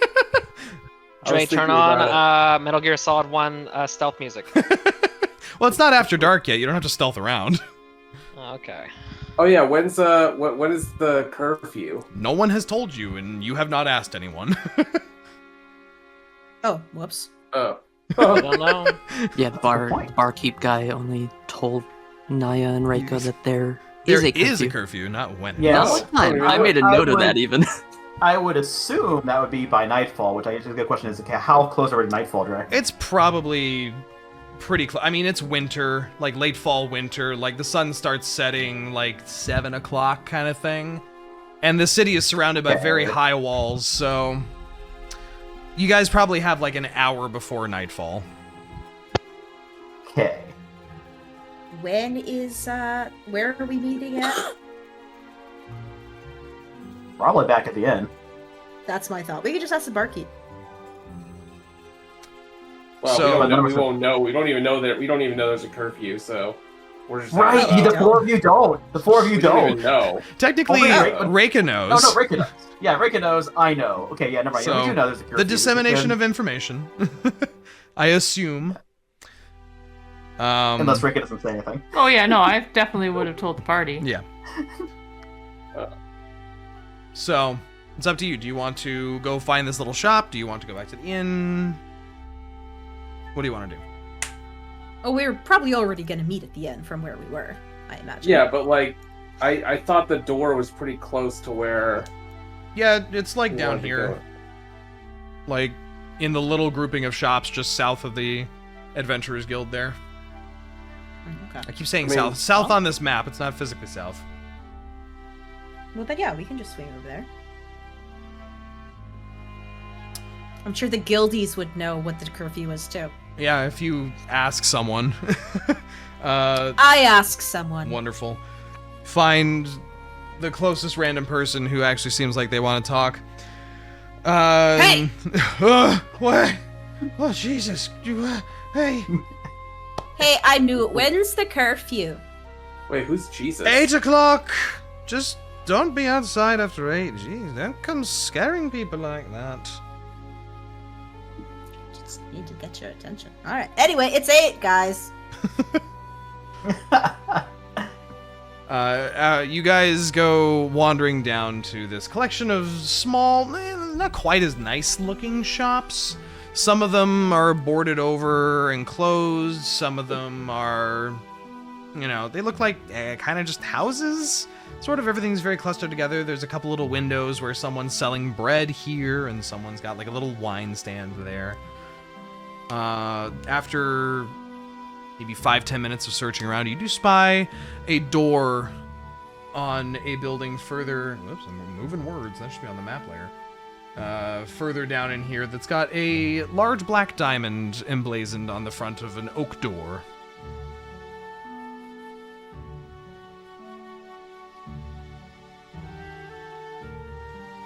Are we gonna knock on the door? I thought we were gonna. They. Time? Is it time It's supposed yet? to be after dark. I thought. I mean, maybe they'll open early for us because of the curfew.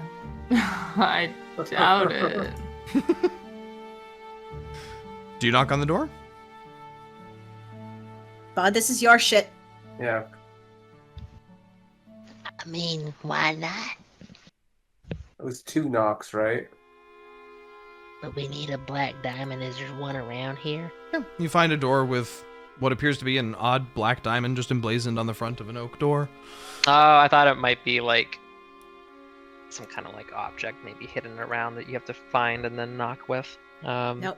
It's or literally like that one obvious. or like one of those. We just have to do 2 knocks. like a knocker, you know.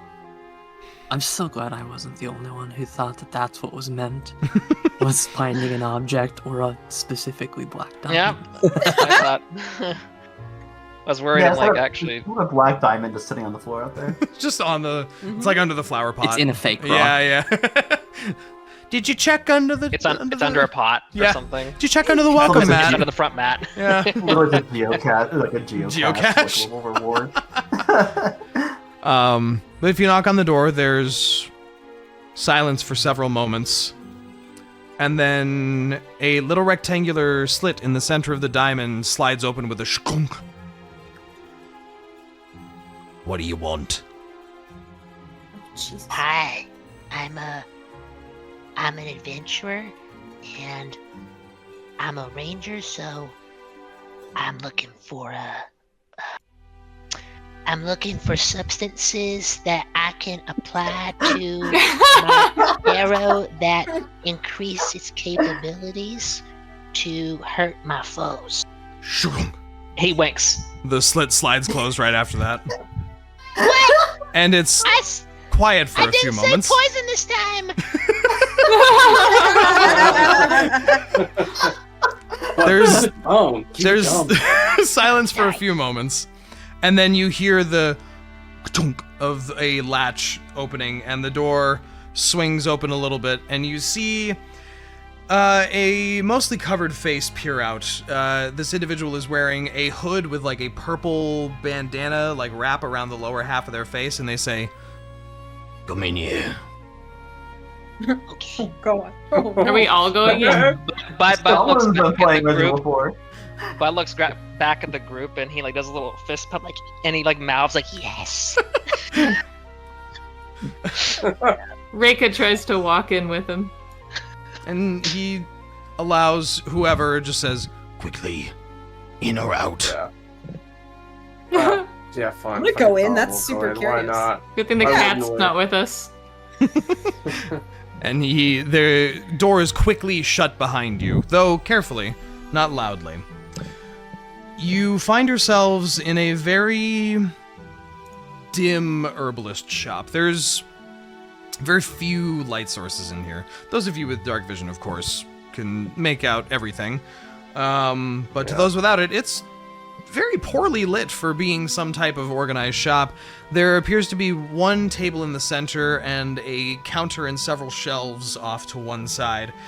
Getting a look at this individual, they are wearing what appears to be a long coat that completely obscures their figure, save for their very nice boots and the fingerless gloves they wear in the sleeves. They walk over to stand next to the table and drum their fingernails against it a few times. "So, speak plainly. What are you buying?" Okay, yeah. I'm looking to make poison for my longbow. Do you want to purchase it outright, or are you just looking for reagents? I'm looking for the ingredients. Right. And he goes off to the side a little bit. Basic poison, contact. You don't want anything else? Different types, just basic poison. What types do you have? There are others, paralyzing ones, ingestible poisons. Worm's bane, made from purple worm blood, very violent reaction with blood. Expensive though.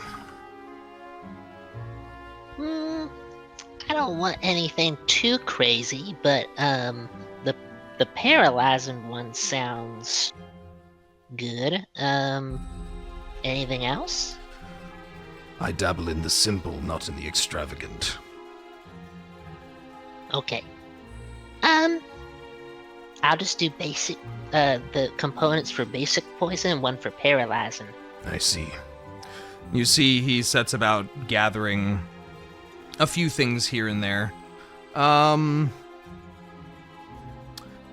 Reyka, since you're in there and your passive perception's so dang high, as he's milling about and sorting through a few things, you see he moves aside a couple small boxes and lifts the top of a little chest up. On the inside of it, just briefly, you catch a logo that appears to be like a downward flying dragon breathing fire inside of a black diamond shape, which you've seen before as the logo of the Zentarum. Before the box closes, and he comes back and sets a bunch of herbs that he bags up and a few little vials of some odd-looking, brackish, oily-looking substance. He doesn't seem to notice you guys looking around. He just is assembling this little pile of things for you. And he looks at you, Bud, and goes, "For the lot of it, that'll be 50 gold. But it'll save you money in the long run. It'll probably only make a few doses of each. Oh, okay. Now off you get." Let's see.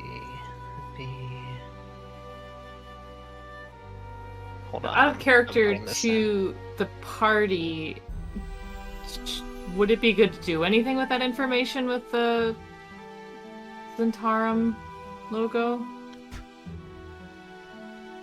You don't bite the hand that feeds. Yeah, you don't need to say anything yet. Okay.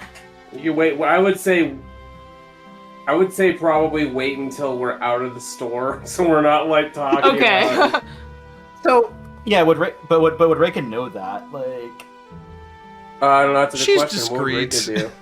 yeah, would you be discreet enough to not raise a suspicion? Yeah, I probably would. I just wanted to, while we had this opportunity, just ask you guys out of character, since I'm still, a wee baby player at D&D. No, I'm not familiar with this world Wait, too, but Zentarum is syndicate, right? Were you asking a question about the Zentarum, what it was? Well, I know it's like a thieves guild or something.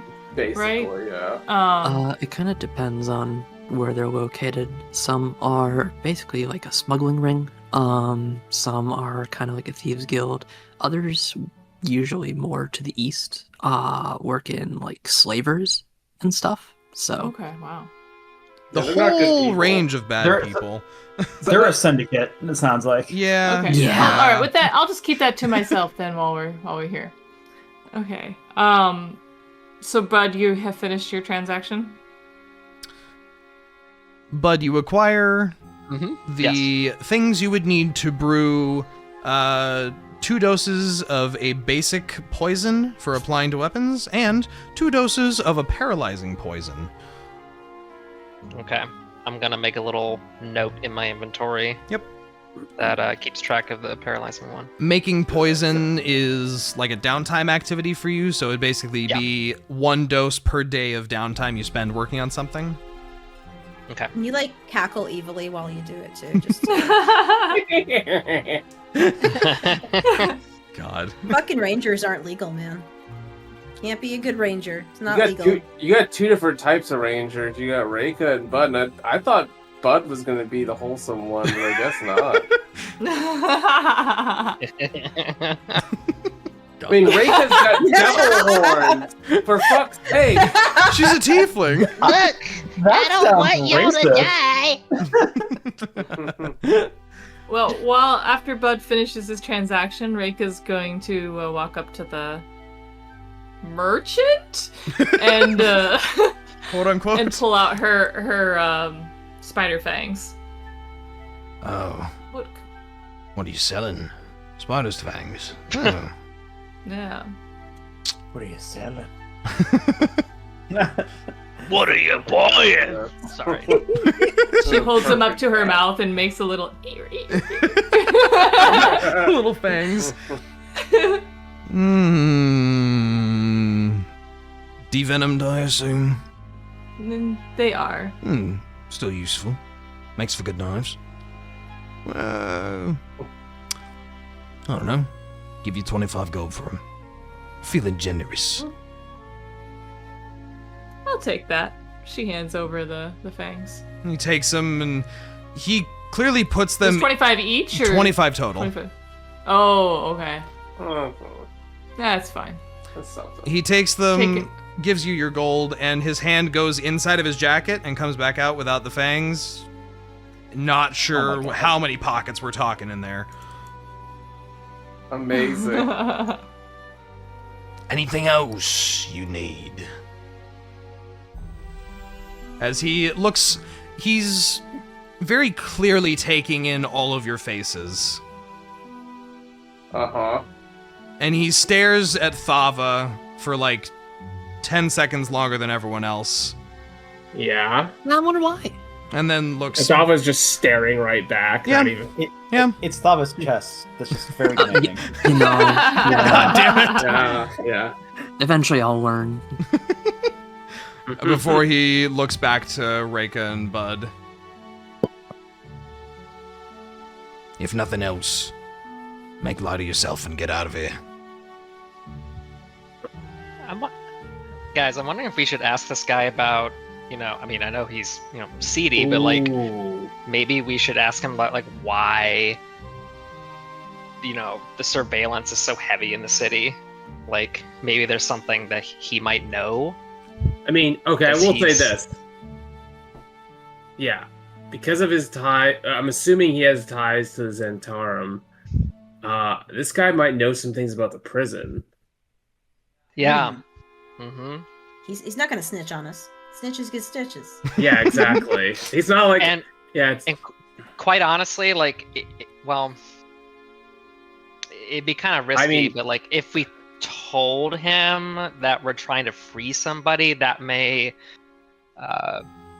like, if he's, legit in terms of being like a thief, then, he might trust us more to give us information. Yeah. Oh, yeah, true. I mean, I think it's fair. Is there anyone that would potentially bring it up? Because Thava would possibly bring it up, but she doesn't know about the ties to the Zentarum. She's just gonna assume he's a shady fucker, so he probably knows some shady Reyka, people. if anybody. Yeah, Reyka can bring it up while she's selling. Do you think that, Reyka would? Do you think Reyka would do that? Axe? Would ask about the getting the brother out so directly? Or just about the prison, about breaking someone out. Because it does need to be in character, and I'm not sure if Bud would do it. Yeah, I think that's right. Yeah, I don't know, because I feel like Reyka's like as eager as she is, she's also like extra careful, and she doesn't like, especially with what Niah said, she's a little bit hesitant on what is the right approach. But I also, I don't know what she would do. Yeah, because I don't think Bud would say it, because he might be nervous about saying something like he really shouldn't. I mean, I know obviously Reyka really wants to get her brother out of prison, and she probably has some basic knowledge of what the Zentarum is and sees the ties this guy has. I guess it's a question of, would you want to, I don't want to say stoop, but I guess stoop to using like the knowledge from this kind of organization. Yeah.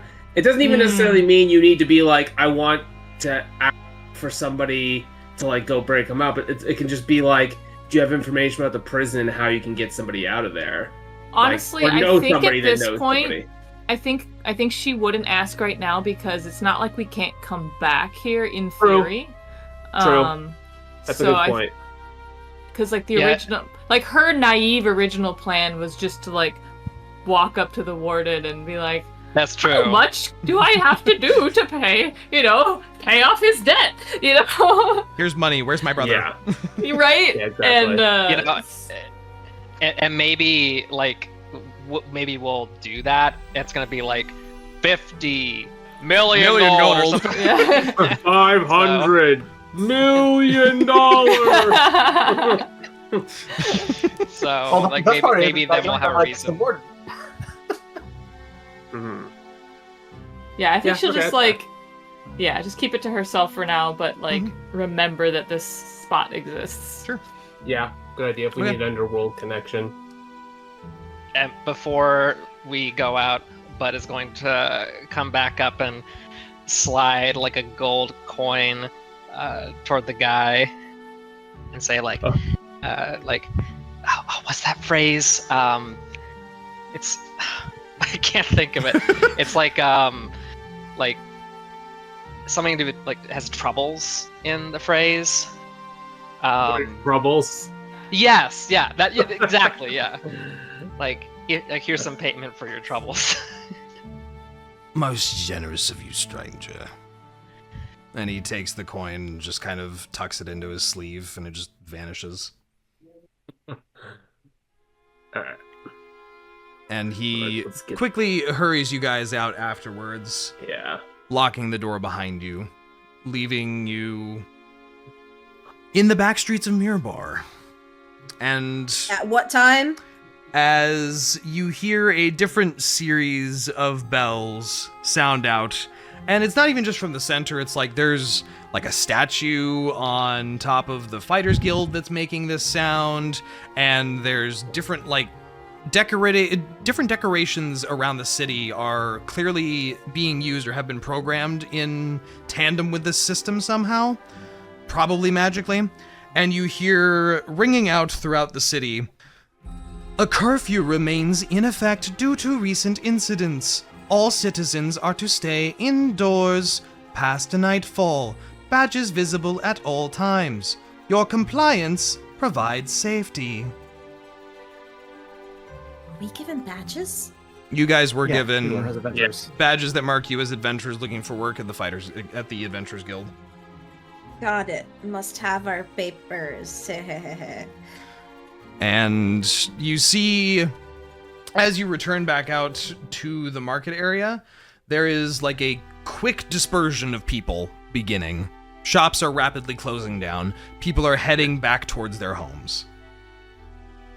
As it appears, curfew approaches. And I presume you guys go back to the inn. Yeah. To meet up with the others. Can we roll back time a little bit? There was one last thing I wanted to do before heading back to the inn. Yeah.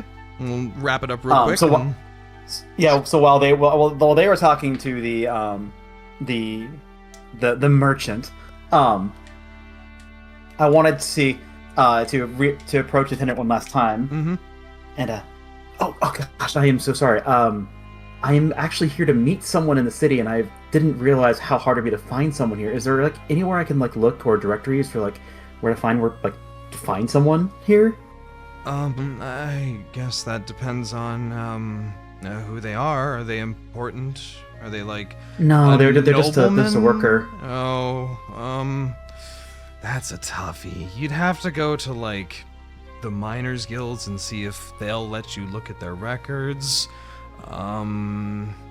There's not like a centralized thing outside of what the guards keep. I guess you could check with like the gate guards and see if because they keep track of everyone who comes in and out of the city. They've got everyone's names. Great, thank you. If the gate guards don't have it, where might we find the guardhouse to talk to someone who may have the record keeping? Well, the primary guardhouse and guard force is sort of tucked away up to the north. It's kind of a dismal-looking barracks over here. but they probably know someone who has a list somewhere. Right, well, I'm sure the gate guards will be enough, but I figured just in case. Thank you so much. Yeah, no problem. I'll get to putting these books back. Oh, yes, thank you. Yeah. And you see he kind of just disengages from the conversation mentally and just starts picking up books to put them back in their place. It's the I am done working. It's like the retail worker at the end of the day kind of thing. He better hurry the fuck up before curfew. Come on, He man. sleeps here. I sleep in my car. It just saves time. All right, and I'm assuming about now is when we're going to hear just this whole, about, yeah. Yeah. And as you guys head back and congregate at the third watch in, as we leave, I'm leaving a gold on the main table as like a thank you. Just one piece of gold. Crazy amount Just of a money little to tip. most people. Yeah, it was a bag. Single gold actual. Read all those books. And as you guys are like leaving the door, you hear behind, oh, someone left a gold piece. What? Oh man. Oh, was it those guys that? And then you like hear him just trail off as you guys are leaving. All right. And as you guys reconvene, you find yourselves in the inn once again. Did my familiar see the man leave the inn at all? He did not. Once you went in, he never came back out. And the other guy who had been watching you, your familiar, unless you call it back immediately, your familiar does pick up this individual coming to the same inn. Interesting. And entering and staying inside. Oh, that's very interesting information. Okay. And as you guys reconvene, we're going to call this session so that we don't go too over time. Okay. All right. But thank you guys for playing. Thank you. Wonderful Yeah, good beginning session. into the intrigue of Mirabar. I love it. Do we level up? No! Oh my god. Our Hey. Oh my god! leveled up. You will level up at the end of this arc, and I'm not telling you when that is. You get to be level 6 for a while. Deal with it. Oh no. Oh no. But we'll figure out what mischief and all manner of murderous monstrosity you get up to next time with the Dorks in Danger. Dorks in Danger.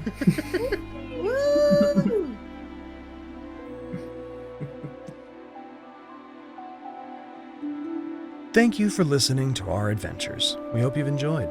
If you want to keep up with more Dorks in Danger content, feel free to hit that subscribe button and never miss an upload. Or follow us on Blue Sky for updates, art posts, and announcements. New episodes come out on a bi-weekly basis.